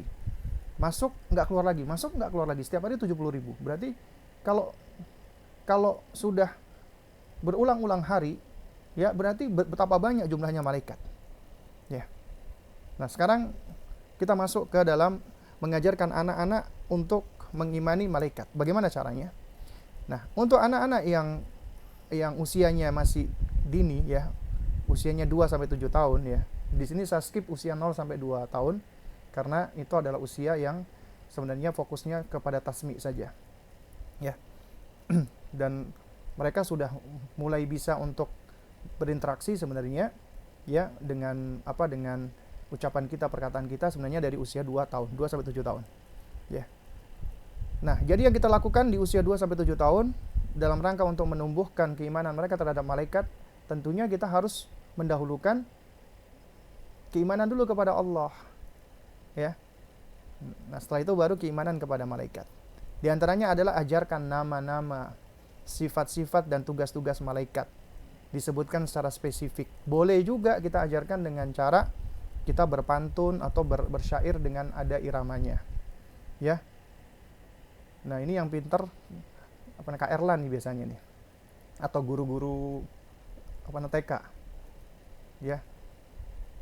Malaikat Jibril menyampaikan wahyu, kalau saya nggak bisa. Yang seperti itu. Kemudian juga anak-anak ini senang ketika mereka dikisahkan, diceritakan. Cari cerita-cerita dari buku-buku dari Al-Quran, dari buku-buku tafsir yang sahih, dari hadis-hadis Nabi yang sahih, yang berbicara tentang malaikat banyak. Ceritakan kepada anak-anak kita. Ya, terutama sejumlah kisah di dalam Al-Quran atau hadis-hadis yang berkaitan dengan malaikat. Agar mereka tahu malaikat itu adalah makhluk Allah yang hebat. Ya, ketika mereka meyakini kehebatan malaikat, maka ajarkan penciptanya lebih hebat lagi. Allah lebih hebat lagi. Ya. Ketika mereka senang melihat, malaikat itu luar biasa, gede, kuat. Ya. Malaikat itu besar, kuat. Bahwasanya ternyata Allahu Akbar, Allah lebih besar lagi dan Allah lebih kuat lagi. Al-Qawi. Ya. Kemudian juga boleh kita buat permainan-permainan seperti ya kita buat nama malaikat, kemudian mereka warnai ya, kemudian merangkai ya nama-nama malaikat, ataupun juga ketika di usianya udah 5 atau 6, misalnya malaikat Jibril itu tugasnya apa. Nah, itu insya Allah dari teman-teman ya, apalagi guru-guru anak usia dini ya, PAUD ataupun TK, itu biasanya sudah banyak kreasi-kreasi dan inovasi-inovasinya untuk mengajarkan anak-anak ya, yang bisa menstimulasi ya penalarannya, kemudian juga sensoriknya, motoriknya dan seterusnya. Kemudian juga anak-anak itu juga jiwanya mereka senang bermain dan juga senang ya, dikatakan oleh Syekh Ahmad bin Nasir At-Tayyar ketika menerangkan sifat-sifat anak-anak, diantaranya adalah apa? Hubbut tanafus, senang berkompetisi. Ya, senang untuk berkompetisi. Jadi perlu kita bikin kuis, yang bisa jawab kita kasih hadiah, kita apresiasi bagi anak-anak yang bisa menjawab. Ya. Yang ini diantara cara-caranya. Kemudian anak 7 tahun ke atas. Ya. Maka di sini kita sudah bisa lebih spesifik mengajarkan dan menyebutkan hadis-hadisnya. Ya, kita bisa sebutkan sejumlah hadis-hadis Nabi. Misalnya kita ajarkan mereka adab. Ya, kita jelaskan, nak, ayo nak berwudu dulu, sebelumnya sikat gigi dulu, cuci muka dulu, kemudian berwudu, kemudian kita pakai baju tidur, kita bersihkan tempat tidur kita, ya. Dan kita jelaskan, karena ada hadis ya bahwasanya ya malaikat itu akan bersama dengan orang yang tidur dalam keadaan bersuci di dalam pakaiannya. Itu hadisnya sahih, ya. Dan dia akan selalu dimohonkan ampunan. Jadi ketika dia tidur ditemani malaikat dan dimohonkan ampunan. Ketika ada malaikat menemaninya, syaitan gak akan mendekat. Lalu kemudian juga misalnya ya ketika mau sholat, kita ajarkan mereka ya untuk menunggu. Di antaranya dengan cara duduk, datang ke masjid duluan misalnya, duduk menunggu sholat. Juga sama, datang di dalam riwayat Muslim, ya itu akan didoakan ampunan dan rahmat oleh malaikat. Kemudian ketika sholat, ajarkan mereka untuk mencari shaf paling depan. Jadi meskipun anak-anak, ya jika orang-orang dewasa datangnya belakangan, anak-anak berhak untuk tetap mengambil shaf di depan. Ya, jika orang-orang tuanya datangnya belakangan, masbuk, ya. Karena kita diperintahkan untuk mengisi shaf. Ya. Tapi kalau banyak orang dewasa, maka kita persilahkan dulu orang dewasa. Itu diantara bab adab. Ya. Dan intinya berusaha mengambil shaf paling depan. Maka ada hadis dari riwayat Imam Abu Dawud, malaikat akan bersolawat kepadanya. Kemudian ketika sholat juga ajarkan untuk merapatkan dan menyambung shaf. Ketika kondisi normal ya, kalau kondisi saat ini new normal ya katanya istilahnya, ya itu tentu beda lagi. Ya, tapi secara asal ya itu adalah sholat dengan cara merapatkan dan menyambung shaf. Misalnya kita sholat di rumah, ajarkan mereka untuk merapatkan dan menyambung shaf. Karena kenapa? Karena di dalam ya hadis yang sahih juga itu datang riwayat malaikat akan bersolawat kepadanya. Juga demikian ketika sholat berjamaah, ketika imam mengucapkan waladdallin, maka ucapkan amin. Usahakan mengucapkan amin itu sama dengan bacaan imam, karena apabila sama dengan bacaan imam maka akan berbarengan dengan aminnya malaikat. Dan siapa yang berbarengan dengan aminnya malaikat akan diampuni dosa-dosanya yang lalu. Karena itu makanya ketika sholat kita ajarkan, banyak anak-anak itu kadang-kadang imamnya belum waladdallin udah amin, kadang-kadang dibuat mainan. Itu nggak boleh, harus sudah kita ajarkan kepada mereka. Di antaranya adalah kita jelaskan malaikat itu ya itu juga turut mengaminkan. Malaikat itu ketika kita berdoa juga turut mengaminkan, ya. Lalu kemudian juga bagi orang yang sholat subuhnya dan asarnya berjamaah, juga akan didoakan oleh malaikat nanti di hari kiamat, dimohonkan ampunan. Kemudian juga ajarkan ya supaya kita mendoakan saudara kita tanpa sepengetahuan dia. Ajarkan kepada anak kita. Misalnya anak kita punya teman yang dia senangi, temannya baik, soleh, kita ajarkan, nak, kamu doakan dia. Karena kalau kamu doakan dia dengan kebaikan, ada malaikat yang akan mengaminkan doa kamu. Dan kata malaikat, walakum bimithlin. Ya Allah, ya Tuhanku, sayangilah temanku. Kata malaikat, walakum bimithlin, kamu juga demikian. Ya Allah, ya Tuhanku, jadikanlah temanku teman yang soleh. Malaikat menjawab, walakum amin, walakum bimithlin. Amin, kamu juga demikian. Ternyata ketika kita mendoakan teman kita kebaikan-kebaikan, ya, maka malaikat pun juga akan mendoakan, mengaminkan dan mengatakan walakum bimithlin, kamu juga demikian. Artinya ketika kita mendoakan teman kita, sejatinya itu juga doa untuk diri kita dan yang mengaminkan malaikat. Luar biasa. Ya. Kemudian juga ajarkan mereka untuk gemar berinfak karena ini manfaatnya besar. Ya. Membangun empatinya, sensitivitas sosialnya, itharnya kepada kaum muslimin, ya, jiwanya untuk semangat menolong dan membantu dengan cara berinfak. Karena ternyata orang-orang yang berinfak itu akan didoakan oleh malaikat. Ya, demikian pula orang-orang yang sahur ketika berpuasa. Ajak mereka untuk berpuasa sunnah ketika mereka memang udah usianya di atas 7 tahun, ya. Karena kenapa? Orang-orang yang sahur maka akan malaikat, ya, Allah dan malaikatnya bersolawat. Bahkan Allah juga turut bersolawat. Tapi solawatnya Allah berbeda dengan makhluk. Solawatnya Allah yang dimaksud adalah, ya, solawat di sini bermakna ats-tsana, pujian. Allah memuji. Ya. Kemudian juga menjenguk orang sakit. Datang, ya, misalnya ada temannya yang sakit atau ada kerabat yang sakit, ya, kita ajak, nak, ayo nak, kita menjenguk, membesuk. Dan ini juga sudah kita bahas ya di dalam kajian kita tentang 40 hadis pendidikan anak, ya, tentang keutamaan membesuk. Nah, di antaranya itu datang juga di dalam riwayat Imam Ahmad yang dihasankan oleh oleh Al-Allamah Ahmad Syakir, ya, bahwasanya ada 70.000 malaikat yang Allah utus akan bersolawat kepada orang yang membesuk tadi. 70.000 malaikat. Masya Allah. Ajarkan kepada anak kita, ya. Kemudian juga menuntut ilmu dan mengajarkan ilmu agar mereka cinta dengan ilmu. Kenapa? Karena ternyata orang-orang yang menuntut ilmu dan mengajarkan ilmu, maka penghuni langit, ahlus sama wa ahlul ardi, ya, itu bahkan hatta al-hut, ya, bahkan ikan yang berada di dasar samudra akan memohonkan ampunan, beristighfar bagi orang-orang yang menuntut ilmu dan juga orang-orang yang mengajarkan ilmu. Ternyata manfaatnya besar sekali apabila kita mendidik mereka, ya. Sehingga hal ini akan membentuk apa? Membentuk semangat mereka untuk lebih beribadah, semangat berbuat baik dan seterusnya, ya. Nah, tapi perhatikan, jangan sampai kita salah di dalam mendidik anak-anak kita di dalam masalah keimanan terhadap malaikat. Misalnya contohnya kita berbicara tentang malaikat tanpa ilmu, ya.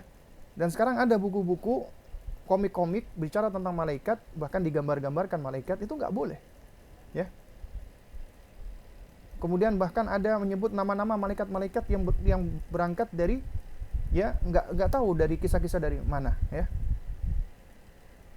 Ini juga suatu hal yang kita hindarkan, ataupun menonton film yang aneh-aneh, ya. Lalu kemudian juga misalnya ada anggapan-anggapan malaikat itu cuma sebagai simbol-simbol kebaikan, bukan makhluk sebenarnya. Ini juga bahaya, bisa menyebabkan kafir, ya. Dan juga yang gak kalah berbahaya adalah berdoa dan meminta kepada malaikat. Perhatikan ini, jangan sampai ya keliru dan salah. Akhirnya berdoa kepada malaikat, wahai malaikat, ya, tolonglah aku. Gak boleh, ya. Hanya boleh meminta tolong kepada Allah. Karena malaikat itu gak bisa ngapa-ngapain kecuali dengan izin Allah, makhluknya Allah. Gak boleh. Dan bahkan malaikat bisa membenci dirinya karena dia menyekutukan Allah Subhanahu wa ta'ala. Kita nggak boleh meminta kepada malaikat, nggak boleh meminta kepada nabi, nggak boleh meminta kepada rasul, bahkan kepada, ya, malakun muqarrabun, ya, malaikat yang paling dekat dengan Allah seperti Jibril ataupun nabi mursalun, nabi yang diutus juga yang paling dekat dengan Allah, nabi kita Muhammad SAW, kita nggak boleh berdoa kepadanya, kita meminta kepada mereka, apalagi dengan selain mereka, orang-orang yang meninggal dunia atau dikatakan orang-orang soleh, wali-wali, nggak boleh, syirik itu semuanya. Ad-du'a huwal ibadah, doa itu ibadah, nggak boleh dipalingkan kecuali hanya kepada Allah Subhanahu wa taala.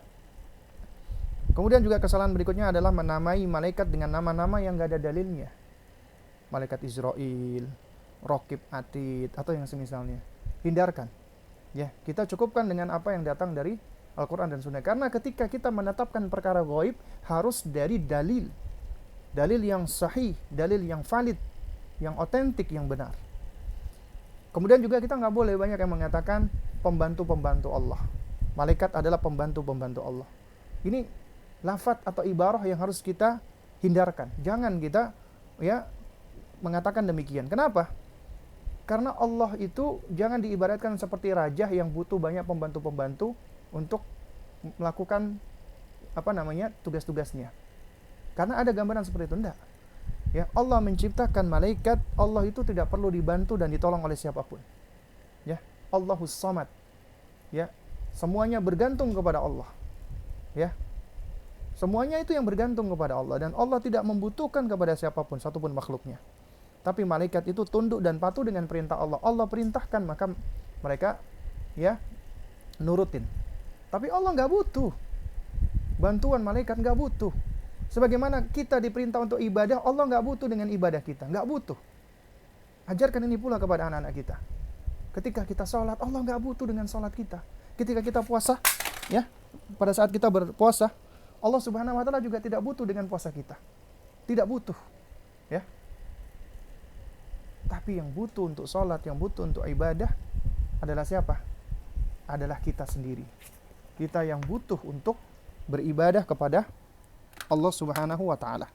Ya, mohon maaf, ini mouse-nya jatuh. Ya.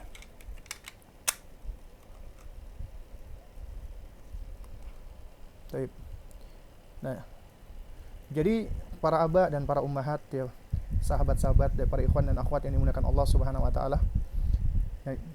Nah, inilah beberapa hal ya yang bisa saya sampaikan ya dengan waktu yang ringkas seperti ini ya, yang berkenaan dengan masalah bagaimana mendidik anak untuk mengimani malaikat ya. Semoga bisa memberikan manfaat. Baik, ini sudah pukul 9:04 kurang lebih ya. Mungkin masih ada waktu sekitar 15 sampai 20 menit. Bagi yang ingin bertanya silakan ya. Bisa raise hand atau bisa juga mengajukan pertanyaan via chat ya, via chat. Ya. Oke, ini saya stop share dulu. Oke, baik. Oh, keliru ya. Ya. Oke. Baik. Pertanyaan bisa via Ini chat udah ya. ada 2 orang yang raise hand dan beberapa pertanyaan di chat, Ustadz. Oke, baik. Ya, yang raise hand silakan, yang ingin bertanya. Saya coba lihat dulu yang di chat sebentar ya. Ini kok agak error sedikit ya, sebentar.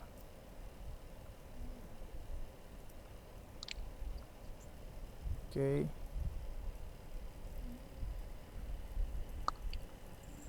Oke, oh ini sudah tampil ya, sudah muncul.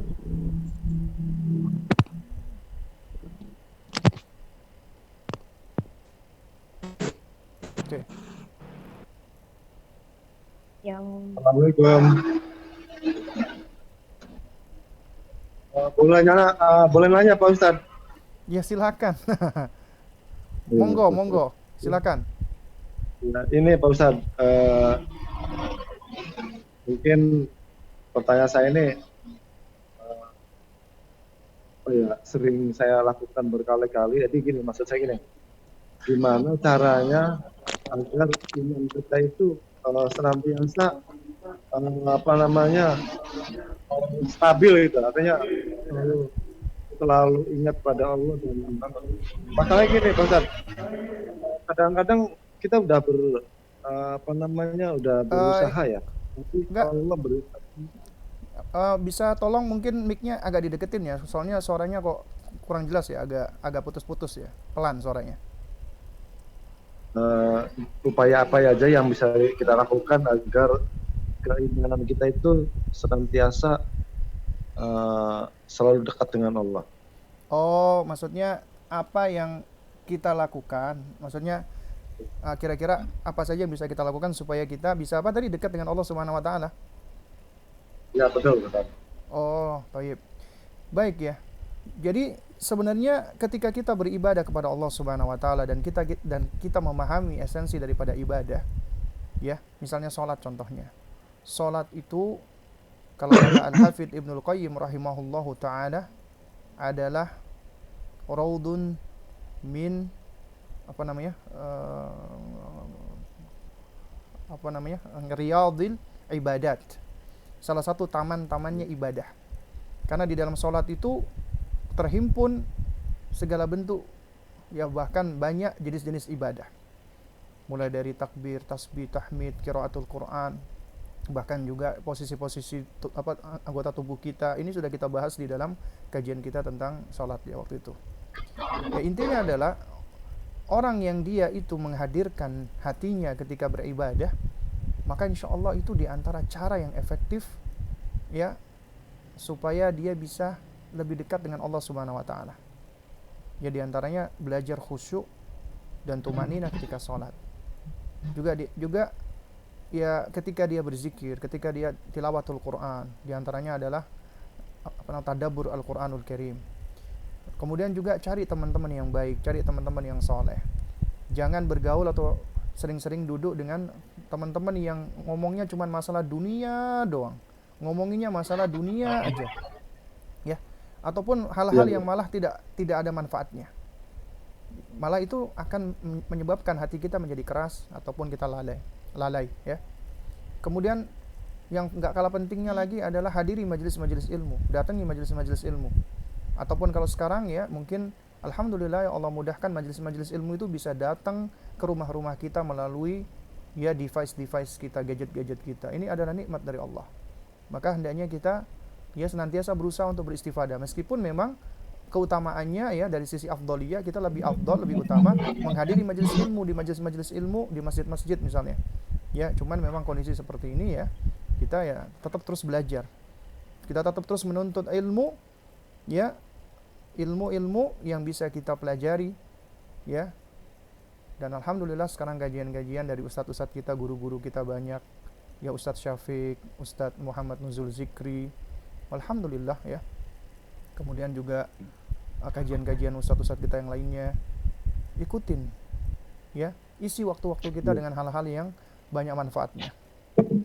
Ya insya Allah dengan demikian ya kita akan selalu ya, jadi seseorang apabila dia disibukkan dengan hal-hal yang bermanfaat apalagi ibadah ya, maka dia akan dijauhkan dari perkara-perkara yang dapat menyebabkan dia lalai dari Allah. Tapi kalau dia disibukkan dengan perkara-perkara duniawi ataupun perkara-perkara yang bahkan haram waliyadzubillah, maka dia akan menjadi lalai dan lupa, bahkan berat untuk beribadah. Kemudian yang gak kalah penting adalah istighfar, banyak istighfar, karena kita Bani Adam banyak melakukan dosa.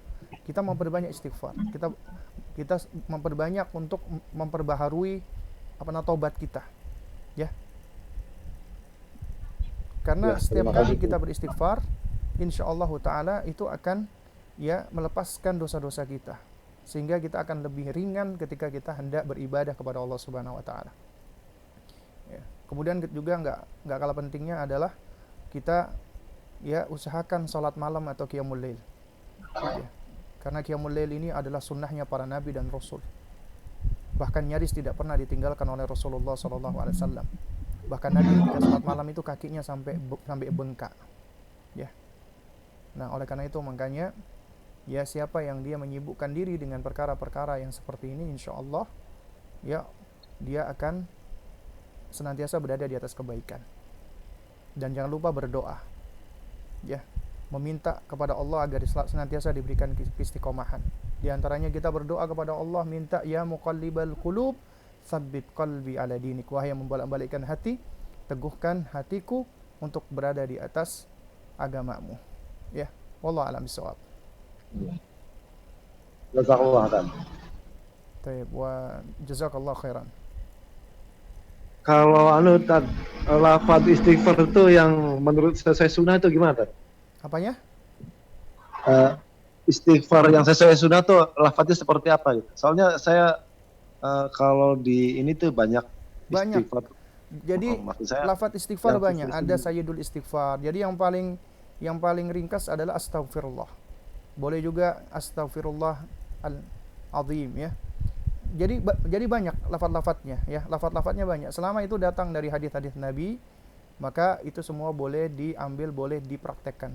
Ya, termasuk juga sayyidul istighfar. Itu silakan ya, misalnya lihat di Hisnul Muslim, ataupun mungkin yang nggak punya ya bisa dibuka di YouFit, di search di YouFit ya, doa-doa istighfar itu banyak ya. Ya wallahu a'lam bishawab. Ya baik, silakan mungkin selanjutnya untuk ya, pertanyaan Ustaz. lainnya ya. Ya, Ibu Mutmainah, silahkan.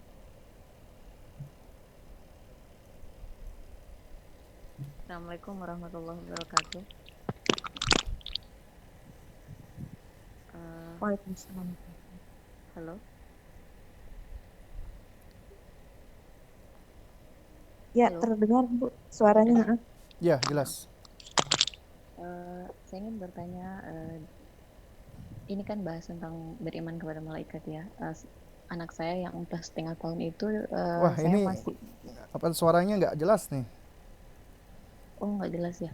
Halo, Ya, jelas Ustaz? ya jelas nih. Nah, ini kan bahas tentang beriman kepada malaikat ya. Anak saya yang 4,5 tahun itu laki-laki, saya masih PR di mengenalkan Allah. Jadi misalnya Ustadz ya, saya kan pernah dengar katanya kita kalau mengenalkan Allah ke anak itu misalnya dia minta sesuatu, kita bilangnya minta sama Allah. Terus jadi saya kadang misalnya dia minta jajan gitu sama saya bilangnya misalnya dia bilang minta uang Umi, saya bilang minta uang sama Allah gitu. Terus dia bilang aja sebentar, ya Allah saya minta uang. Habis itu dia ke tempat saya biasa menyimpan uang. Terus dia bilang, Umi boleh ya, saya sudah minta uang sama Allah gitu. Saya bingung sendiri bagaimana menjelaskannya. Terus kadang juga misalnya dia dikasih hadiah kue lah misalnya sama abinya. Terus saya ingin mengenalkan dia bagaimana cara berterima kasih selain ke abinya, juga mengenalkan bahwa yang kasih rezeki itu Allah. Jadi saya bilangnya siapa yang kasih kue nak? Abi. Saya bingung, saya kadang bingung sendiri membahasakannya. Saya ingin mengatakan, oh tidak nak, yang kasih kue itu Allah, tapi yang beli Abi. Pendapat Ustadz gimana? Ya, Syukran. Tayyib ya. Ini sebenarnya juga sempat disinggung ya di kajian-kajian yang lalu ya. Cuman saya lupa ya apakah di kajian kita di sini atau yang di tempat lain ya. Memang di antara cara kita mendidik anak ya, kita itu sudah mengajarkan kepada mereka itu sejumlah tauhid ya. Maksudnya tauhid dengan macamnya, tauhid rububiyah, uluhiyah dan asma wa sifat. Tapi cara mengajarkannya ya tidak sebagaimana kita mengajarkan orang dewasa. Ya. Apa itu nak tauhid rububiyah? Kita jelaskan, ya tauhid rububiyah itu adalah ifradullah ta'ala ya, adalah kita menunggalkan Allah Subhanahu wa taala ya fi af'alil khaliq, di dalam perbuatan Allah. Maka ya nggak akan ngerti anak tersebut. Tapi kita mendidiknya tentunya adalah dengan cara-cara bersifat praktikal, prakteknya ya. Nah, anak 4,5 tahun ini adalah anak yang mereka itu ya sangat cerdas ya. Artinya kemampuan belajar mereka, menyerap mereka itu sangat luar biasa sekali. Mereka adalah pencontoh yang ulung. Nah, kemudian di antara cara mengajarkan mereka tauhid uluhiyah ya. Jadi gini, tauhid rububiyah tadi ya diajarkan, siapa yang menciptakan kamu, Nak? Siapa yang menciptakan Abi? Siapa yang menciptakan Umi? Siapa yang menciptakan pohon, matahari, bulan? Allah. Allah yang menciptakan semua Allah. Allah adalah menciptakan kita. Nah, siapa yang menciptakan telinga kamu ketika kamu bisa mendengar? Allah. Siapa yang menciptakan mata kamu ketika kamu bisa melihat? Allah. Ya. Jadi itu semua yang menciptakan Allah. Nah, karena Allah menciptakan mata, kamu bisa melihat loh. Coba sekarang matamu kamu tutup. Atau misalnya kita tutup ya dengan kain. Nah, kalau matamu ditutup Umi gini, apa kamu bisa melihat nggak? Oh nggak bisa Umi. Kemudian buka lagi. Ketika dibuka, Masya Allah kamu bisa lihat ya Nak ya. Kamu dikasih Allah mata. Dengan mata kamu bisa melihat ini. Nah berarti kamu harus bersyukur kepada Allah, berterima kasih kepada Allah. Ada pertama kali yang kita ajarkan kepada mereka adalah bersyukur kepada Allah. Syukur. Makanya ketika Allah karuniakan tadi alat-alat, instrumen-instrumen untuk belajar, mendapatkan ilmu, ya, yaitu as-sama wal absar wal afidah. Itu la'allakum tashkurun, agar kamu bersyukur kepada Allah. Memang pertama kali kita ajarkan mereka adalah konsep syukur. Mereka belum diperintah untuk ibadah. Ya. Tapi ternyata kita udah ajarkan mereka salah satu bentuk uluhiyah, yaitu bersyukur kepada Allah. Karena nggak bisa kita lepaskan tauhid uluhiyah dari tauhid rububiyah ya. Karena apabila kita menjelaskan tauhid rububiyah, pasti konsekuensinya tauhid uluhiyah. Allah yang menciptakan, berarti kita hanya boleh berterima kasih, boleh ya beribadah hanya kepada Allah, nggak boleh kepada selain Allah. Ya, jadi ini konsep mendasar. Ya. Lalu kemudian tentang tadi, ya itu bagus sebenarnya mengajarkan mereka, ya diantaranya ibadah yang kita bisa ajarkan kepada usia dini adalah berdoa, meminta kepada Allah. Sebagaimana Nabi juga mengajarkan kepada Abdullah ibn Abbas radhiyallahu taala anhuma, ya ketika masih kecil, ya. Cuman usianya itu sebenarnya ya menurut pendapat yang lebih kuat sudah di atas 7 tahun sebenarnya. Ya. Yaitu idza sa'alta fas'alillah wa idza sta'anta fasta'in billah. Jika kamu minta kepada Allah. Jika kamu mohon pertolongan kepada Allah. Tapi tentunya kita harus punya konsep mendasar. Artinya begini. Anak kita misalnya, Umi, aku minta uang, Mi. Kita harus udah punya konsep mendasar dulu. Ini anak untuk apa uang? Ya, ini anak masih kecil kok sudah ngerti uang. Padahal seharusnya, ya kita jangan kenalkan dulu mereka dengan yang namanya uang. Tapi ya, misalnya mereka pengen es krim, kita kasih es krim. Mereka pengen ini, mereka misalnya ingin ini, ya. Jangan dibiarkan mereka belanja sendiri kita kasih uang. Bahkan kalau menurut mazhab Syafi'i ya akad transaksi anak yang belum mumayyiz itu tidak sah loh. Karena kebanyakan anak-anak di usia seperti itu masih belum mengerti tentang konsep kepemilikan. Ya. Nah, jadi jangan diajarkan tentang uang. Itu malah nggak baik sebenarnya buat anak-anak. Tapi dalam bentuk barang atau wujud barang, misalnya dia mau mainan, mau ini, itu baru boleh. Umi, aku kepengen es krim, Umi. Nah, kamu pengen es krim, Nak? Iya. Maka lihat, bukan artinya setiap anak meminta harus dikasih, ya. Bukan artinya setiap anak meminta harus dikasih.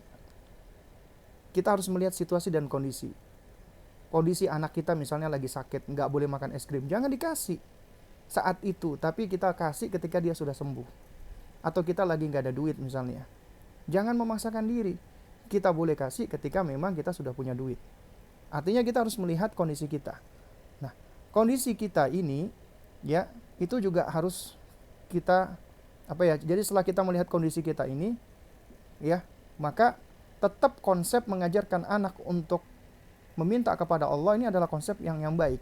Kita tetap ajarkan mereka meminta kepada Allah, tapi tetap kita ajarkan bahwasanya Allah tidak selalu akan memberikan kamu segera. Berarti kamu harus belajar bersabar. Contohnya misalnya gini, ya. Ini si anak ini tadi ya. Umi, aku mau es krim. Misalnya, contohnya dia kepengen es krim misalnya. Dia menginginkan ice cream. Nah, kondisi pertama kita punya uang dan dia memang boleh kita kasih es krim. Kita ajarkan kepada dia. Ya sudah, kamu kalau gitu doa dulu kepada Allah Subhanahu wa taala. Tapi jangan kita cuma suruh doa. Kenapa? Kita jelaskan konsepnya. Nak, doa kepada Allah, minta kepada Allah ya nak. Karena yang memberikan kita rizki Allah. Yang memberikan abi dan umi rizki Allah. Karena Allah memberikan abi atau memberikan ke umi rizki, sehingga abi dan umi bisa membeli es krim. Kalau Allah nggak kasih kepada abi dan umi rezeki, ya abi dan umi nggak akan bisa beli es krim. Jadi kita ajarkan supaya dia berusaha, di antara usahanya adalah dia berdoa. Ya Allah. Dan ajarkan kepada dia misalnya adab-adab berdoa, dan nggak langsung pada intinya, ya Allah, aku minta es krim, udah selesai. Nah ini berarti ada yang kurang baik di situ. Berarti dia menjadikan ya doanya dia ini cuma sebagai sarana untuk memenuhi keinginannya dia. Berarti ada yang keliru di dalam kita mengajari dia tentang konsep doa. Kita ajarkan konsep doa, ya. Dia minta kepada Allah, ya, dan kita sentuh hatinya agar dia itu butuh dengan pertolongan Allah, butuh dan meyakini Allah adalah yang memberikan rezeki. Karena itu, ya, kita ajarkan setelah itu dia harus bersabar. Gak harus dipenuhi saat itu juga. Dan ajarkan doanya, ya Allah, ya Tuhanku, Tuhan yang Maha Pengasih lagi Maha Penyayang. Ya Allah, aku sungguh sangat mencintai dirimu, ya Allah. Ajarkan dulu doa-doanya, ya, caranya, adabnya. Baru kemudian, ya Allah, berikanlah rizki kepada abiku dan umiku, rizki yang baik, yang halal, ya, supaya aku bisa dibelikan es krim. Ya Allah, tolong berikan, ya, rizki kepada abiku dan umiku, supaya aku bisa dibelikan es krim. Seharusnya seperti itu, ya. Jadi nggak langsung, ya Allah aku minta es krim, enggak. Jadi bukan seperti itu, ya. Kemudian setelah itu uminya atau abinya ketika beli es krim, jangan langsung dikasih. Kita ucapkan, alhamdulillah nak, bersyukur kepada Allah. Ini es krim Allah titipkan kepada abi, Allah titipkan kepada umi. Allah yang kasih kepada abi, Allah yang kasih kepada umi. Kalau Allah nggak beri abi rizki, Allah nggak beri umi rizki, abi sama umi nggak bisa beli es krim ini. Kamu berterima kasih kepada Allah. Ucapkan alhamdulillah. Terima kasih dulu kepada Allah, baru kemudian terima kasih kepada abi atau ke umi. Itu konsepnya, ya. Jadi jadikan mereka itu meyakini ini rezeki dari Allah Subhanahu wa taala. Kemudian case yang kedua, anak kita lagi sakit kepingin es krim. Tentunya kita nggak bisa dong ngasih dia es krim dalam kondisi seperti itu. Nah, kita arahkan dia, Umi, aku kepingin es krim. Nak, kamu kepingin es krim ya? Iya. Ya, boleh nak. Cuman sabar ya. Kamu sekarang berdoa kepada Allah. Minta kepada Allah supaya Allah berikan kamu kesembuhan. Karena kalau kamu sembuh nanti kamu bisa makan es krim. Jadi kamu minta agar kamu disembuhkan Allah. Sabar ya nak. Enggak mau, aku mau es krim. Nak, ya, kamu masih sakit. Kalau masih sakit, kamu belum boleh makan es krim. Aku pokoknya mau es krim misalnya. Tetap kita bersabar. Kita harus tetap berpegang pada pada hal yang memang sudah kita yakini, ya. Kita harus konsisten artinya. Kalau dia lagi sakit jangan dikasih, meskipun dia menangis seperti apapun. Jangan kita kasih. Dan kita ajarkan dia bersabar. Kalau dia menangis, ya kita gendong, cup-cup ya. Sabar ya nak, sabar ya. Ya, doa dulu kepada Allah. Sabar ya, doa minta supaya Allah sembuhkan kamu. Kalau kamu sudah sembuh, insya Allah nanti mudah-mudahan Allah kasih kepada Abi sama Umi supaya Abi sama Umi bisa belikan kamu es krim. Jadi kamu makanya sekarang makan yang banyak ya, minum yang banyak, kamu tidur, istirahat. Jadi seperti itu. Atau case yang ketiga, ya, anaknya sehat tapi ternyata uminya lagi nggak pegang duit, lagi nggak pegang uang, ya, anaknya lagi nggak pegang uang, ibunya lagi nggak pegang uang. Maka tetap kita ajarkan, ya udah nak, kamu berdoa kepada Allah ya, umi sekarang lagi lagi nggak punya uang, kamu doa kepada Allah, minta kepada Allah supaya Allah berikan rizki kepada Umi supaya Umi bisa belikan kamu es krim. Sabar ya nak, ajarkan sabar. Kita nggak lepas mengajarkan kepada anak kita konsep syukur dan sabar, sabar dan syukur, itu kedua hal itu, ya. Konsep itu yang selalu berulang-ulang. Nah, saya memang waktu itu sempat mencontohkan hal ini, itu ada beberapa orang tua yang keliru di dalam mempraktekkan. Karena pernah satu ketika saya ngisi kajian, ya, di salah satu majelis taklim, kemudian saya ngisi yang berikutnya, si orang tua ini protes, Ustadz, saya mempraktekkan Ustadz, usulan Ustadz, ya, agar minta kepada Allah. Ya, akhirnya anak saya jadikan alasan itu, Ustadz, ya Allah berikan aku mainan, ya Allah berikan ini. Kalau saya nggak kasih nanti dia nggak meyakini Allah, katanya begitu. Karena dia sudah minta sama Allah, berarti Allah pasti kasih. Itu udah salah konsepnya, udah keliru konsepnya berarti, ya. Malah itu berbahaya. Padahal seharusnya kita itu sebenarnya mengajarkan mereka berdoa itu adalah sebagai salah satu sarana, bukan tujuannya. Doa itu bukan tujuannya, tapi sarana kita mengajarkan supaya mereka itu sudah belajar untuk, ya, mentauhidkan Allah secara uluhiyah, beribadah, diantaranya doa, karena ad-doa wal ibadah. Dan tapi yang paling penting, ajarkan konsep adalah yang menentukan itu Allah, yang memberikan rezeki itu Allah, sehingga dia ketika misalnya belum dapat harus bersabar, dapat harus bersyukur, ya. Itu yang penting. Wallahu a'lam bishawab. Ya, mudah-mudahan bisa pahami ya. Baik. Afwan Ustadz, boleh saya tanggapi sebentar sedikit? Ya. Ini masalah uang tadi, memang sudah sudah lama saya mencari-cari bagaimana kalau dari segi pandangan Islam itu mengajarkan Suaranya uang kurang ke anak. jelas nih. Halo. Ya. Sebenarnya sudah lama saya ingin cari tahu lah tentang bagaimana konsep mengajarkan uang dari sudut ditinjau dari pandangan Islam itu sendiri. Saya pernah ini soalnya dengar penjelasan psikolog gitu, bukan dari secara salaf gitu. Katanya kalau mengajarkan uang misalnya sejak dari umur 2 tahun misalnya mengajarkan keberanian, katanya dikasih misalnya umur 2 tahun dikasih uang buat belanja sendiri. Akhirnya sampai sekarang anak saya yang pas 3 tahun itu kalau misalnya dia mau jajan, dia pergi aja sendiri gitu, Ustaz. Kalau dari pandangan dari pendidikan Islam sendiri itu harusnya diajarkan uang usia berapa, Ustaz ya?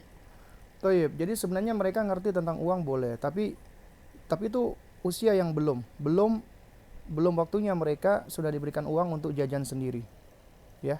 Ya, kecuali yang jajan yang kecil-kecil, yang ringan, ya. Karena apabila kita perhatikan dari hukum fikih saja, fikih muamalat itu, ya, sebagian madzhab, ya, itu pun juga berpendapat seperti Syafi'iyah contohnya. Anak-anak usia itu masih belum sah jual belinya. Kalau jual beli yang nggak sah, berarti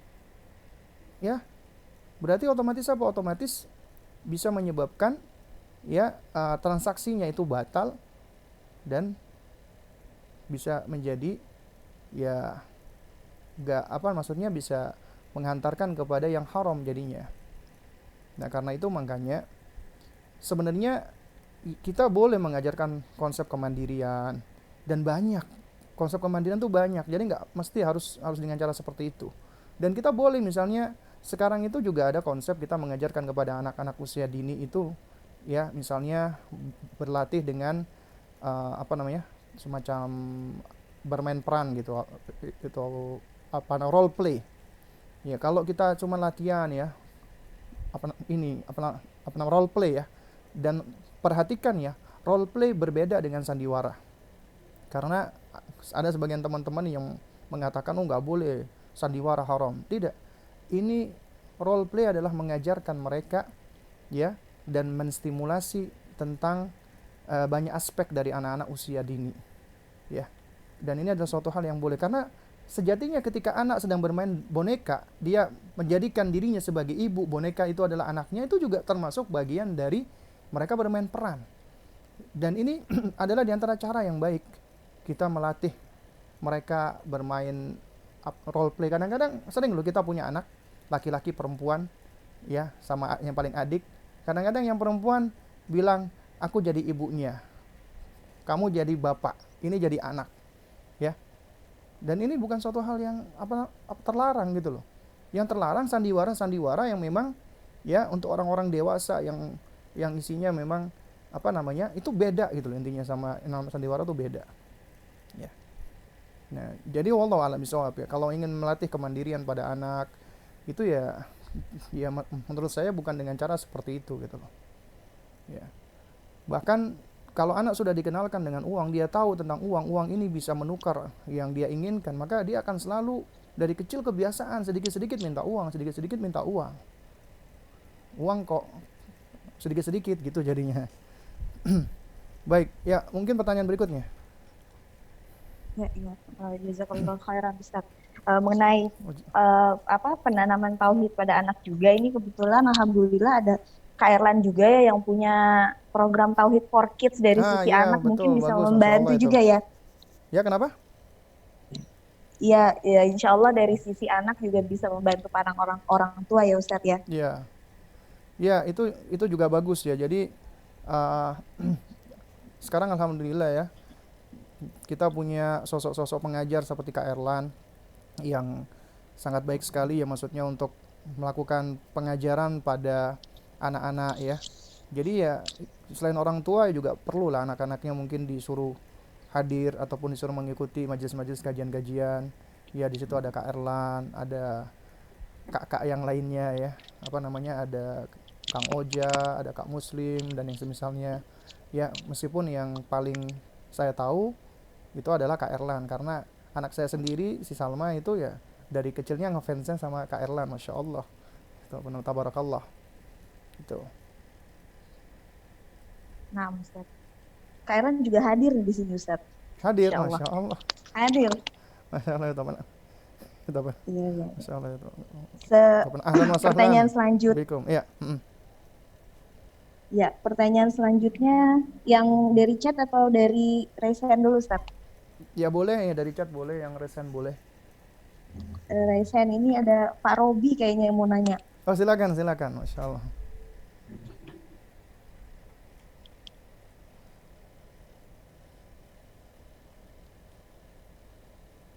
Ya silakan. Silakan.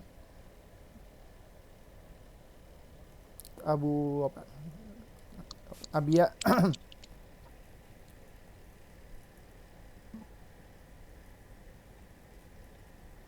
Ustaz, Assalamualaikum. Waalaikumsalam warahmatullahi wabarakatuh. Assalamualaikum warahmatullahi wabarakatuh. Waalaikumsalam warahmatullahi wabarakatuh. Semoga Allah selalu memberi rahmat, hidayah, dan keistiqomahan untuk Ustadz dan kita semua.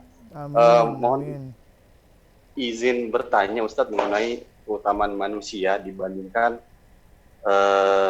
malaikat Ustadz. Jadi sempat di suatu kajian ya, dan ada referensi yang sempat saya baca juga mengenai mungkin di surat Al-Isra ayat 70 kalau nggak salah ya. Apa? Surat Al-Isra ayat 70 Ustadz. Kalau nggak salah. Jadi disebutkan bahwa manusia mempunyai keutamaan dibandingkan makhluk lainnya gitu. Nah, untuk hal ini apakah termasuk manusia juga lebih utama dari malaikat juga di makhluk lainnya ini gitu? Iya. Kalau memang ya, apakah ini untuk malaikat secara keseluruhan, maksudnya ya termasuk malaikat Jibril yang memang mempunyai keutamaan lebih gitu, atau ada segmentasinya tertentu juga gitu. Mohon dikoreksi Ustadz kalau ada salah informasi ini. Baik. Jazakallah khairan. Baik, wa jazakallahu khairan wa barakallahu fik ya. Ya, sebenarnya kalau kita berbicara tentang manusia, ya, Allah Subhanahu wa taala itu sendiri yang memuliakan manusia. Ya. Bahkan di dalam penciptaannya Allah sendiri mengatakan ya. Walaqad khalaqnal insana fi ahsani taqwim. Dan sungguh kami ciptakan manusia itu dalam bentuk, rupa, struktur, komposisi yang paling baik. Itu kita manusia. Ya. Dan memang sih ya, kita perlu untuk mempelajari, karena di antara konsep ya di dalam pendidikan anak itu memang kita juga harus membahas tentang konsep diri, konsep manusia. Karena itu di antara bentuk atau di antara dasar kita sebelum melakukan aktivitas pendidikan atau mendidik manusia. Karena sejatinya kita sedang mendidik manusia, artinya kita harus mengenal dong tentang manusia. Ya, itu berkenaan dengan surat Al-Isra tadi. Ya, itu Allah Subhanahu wa taala memang berfirman dengan jelas sekali, ya, walaqad karramna bani Adam. Dan sungguh kami telah muliakan anak-anak Adam, anak-anak keturunan Adam. Ya.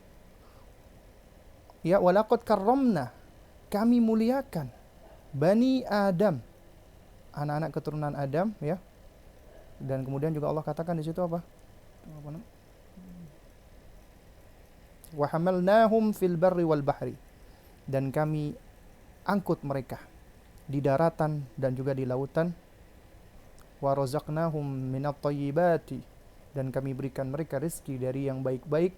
Wa faddalnahum, nah ini baru syahidnya, wa faddalnahum an katsir mimman khalaqna tafdila, ya, dan kami berikan mereka kelebihan yang baik, yang sempurna atas katsir, kebanyakan, mimman khalaqna tafdila, makhluk-makhluk yang telah kami ciptakan.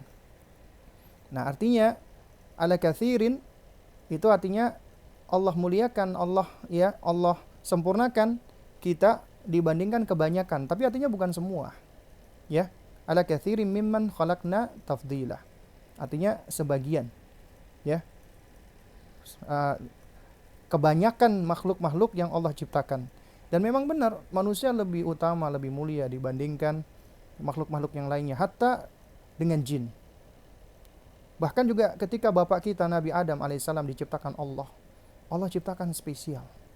Karena ketika iblis iri, dengki, hasad, nggak mau, ketika diperintahkan sujud, malaikat bersujud. Ya, malaikat bersujud kepada bapak kita Nabi Adam alaihissalam, dan sujudnya itu adalah sujud tahiyyah, sujud penghormatan, pemuliaan. Karena sujud itu ada dua macam, sujudut tahiyyah dan sujudul ibadah. Sujud pemuliaan atau penghormatan dan sujud ibadah. Sujud ibadah hanya untuk Allah, nggak boleh untuk selain Allah. Kafir apabila sujud kepada selain Allah. Tapi sujud tahiyyah adalah tidak. Ya, dulu diperbolehkan, tapi ketika ya Nabi kita diutus Rasulullah SAW Muhammad bin Abdullah, maka sujud tahiyyah kepada manusia itu sudah tidak diperbolehkan. Hukumnya haram. Ya. Hukumnya adalah tidak diperbolehkan atau haram. Nah, karena itu siapa yang sujud kepada manusia karena penghormatan tidak dikafirkan. Tapi kalau dia sujudnya itu adalah dalam rangka untuk mengagungkan ibadah, maka hukumnya adalah kafir. Ya. Nah, karena itu makanya kita nggak boleh asal-asalan langsung mengkafirkan sebelum ada istifsar, ya, sebelum kita mencari kejelasan dulu. Ya. Nah, bahkan Allah memerintahkan kepada dua makhluk yang sudah ada duluan, malaikat dan iblis, sujud kepada bapak kita, sujud malaikat, illa iblis, kecuali iblis. Ya, istakbar, karena dia sombong. Dan kemudian Allah bertanya kepada iblis, ya iblis, ma mana'aka an tasjudu, ya, tasjuda, ya, lima khalaqtu bi yadayya. Wahai iblis, apa yang menghalangi kamu, mencegah kamu untuk sujud kepada makhluk yang aku ciptakan dengan kedua tanganku, kata Allah. Jadi Allah ciptakan bapak kita Nabi Adam, ya, dengan kedua tangan Allah Subhanahu wa taala. Ini menetapkan sifat yad bagi Allah, sifat tangan bagi Allah. Jadi yang membentuk bapak kita adalah Allah Subhanahu wa taala dengan tangannya, dan kewajiban kita adalah sami'na wa amanna, kita mendengarkan, kita mengimani tanpa perlu kita menanyakan, membayangkan bagaimana tangannya Allah, rupanya Allah, dan seterusnya. Ya. Jadi itu suatu hal yang tidak layak untuk kita lakukan. Ya. Kita hanya cukup sami'na wa amanna. Artinya memang, ya, bapak kita Nabi Adam alaihissalam pun juga adalah makhluk yang mulia. Dan kemudian Allah ajarkan nama-nama yang mana Allah tidak ajarkan ini kepada malaikat. Berarti memang ada keutamaan dan keistimewaan manusia. Dan Allah ciptakan hewan dan tumbuhan di muka bumi ini adalah untuk mensupport dan mendukung manusia dalam rangka menjalankan tugasnya di muka bumi ini sebagai khalifatu fil ard, ya, dan juga dalam rangka untuk menegakkan tujuannya diciptakan sebagai hamba Allah Subhanahu wa taala. Ya. Nah, ini menunjukkan bahwasanya memang manusia itu adalah makhluk yang mulia sejatinya. Allah muliakan. Tapi ternyata apabila kemuliaan Allah ini yang Allah berikan kepada manusia kemudian menjadikan manusia itu sombong atau bahkan lalai atau bahkan lupa, maka manusia bisa menjadi lebih rendah, lebih hina meskipun dari hewan sekalipun. Ya wallahu a'lam bishawab. Ya. Ya, Pertanyaan baik yang di mungkin chat sudah ada yang beberapa ya Ustadz. oke, mungkin satu pertanyaan lagi ya karena sudah pukul berapa ini? 10 ya? 10 kurang ya? Di chat ada pertanyaan yang masuk. Ya. Afwan Ustadz, di masyarakat masih memegang pendapat bahwa anak-anak yang sholat di saf orang dewasa maka anak tersebut adalah pemutus saf sehingga hal yang demikian dilarang. Mohon penjelasannya mengenai hal ini. Anak usia berapa dulu? Ya. Dan itu pun juga memang ada khilaf di antara para ulama. Ya. Memang anak-anak itu ya mereka itu sudah dikatakan sah sholatnya ketika sudah mumayyiz, dan ini menurut pendapat yang lebih kuat. Ya, sudah sah sholatnya ketika sudah usia mumayyiz. Tapi boleh kita membawa anak kita sebelum usia mumayyiz, ya, kemudian kita letakkan di samping kita, ya, dan kita didik mereka untuk sholat, ya, ya, dan itu sebenarnya menurut pendapat yang lebih kuat lagi itu apa yang lebih rajih sebenarnya tidak memutus shaf sebenarnya, ya, tidak tidak memutuskan shaf. Cuman kita perhatikan anak kita, kalau anak kita masih suka main-main, meninggalkan shaf dan lain sebagainya, itu nanti bisa menyebabkan kekurang sempurnaan ya dari sholat. Pun juga tentang masalah tentang masalah kayak merapatkan barisan dan yang semisalnya, itu pun juga ya ini masuk ke dalam memang ada khilaf di antara para ulama ya, apakah kesempurnaan dari sholat jamaah ataupun keabsahan daripada sholat jamaah. Ya, memang ada sebagian ulama yang berpendapat ya bahwasanya rapat dan lurusnya shaf itu termasuk bagian dari sholat jamaah. Artinya kalau ada yang menyempal sendiri maka dia sholatnya sah tapi tidak dianggap sebagai sholat berjamaah. Ya, jadi nggak dianggap sebagai sholat berjamaah.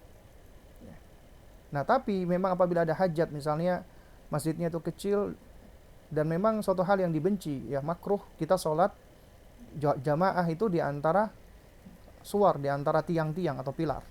Jadi memang dianjurkan kita tidak berada di antara pilar. Ya, oleh karena itu makanya banyak masjid-masjid yang DKM-nya sudah kenal, sudah ngaji sunnah, itu biasanya di antara pilar ini dikosongin. Tapi kalau penuh ya maka boleh. Karena kondisi di situ meskipun kita dipisahkan oleh pilar, ya kan? Nah, jadi sebenarnya ya kalau sampai mengatakan membawa anak itu apalagi diletakkan ke shaf depan itu nggak boleh karena bisa memutus sholat, ya ini kalau di takmim atau di generalisir adalah pendapat yang tidak benar ya, karena harus ada perinciannya. Anak usia berapa dulu, kemudian juga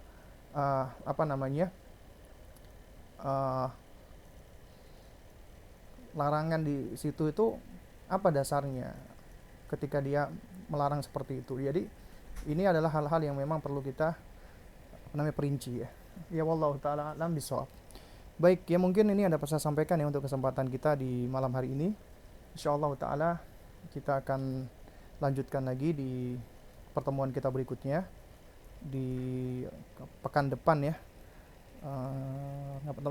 Ya insyaallah ya, yaitu kajian parenting kita tematik. Ya itu materi kita apa ya untuk pekan depan ya.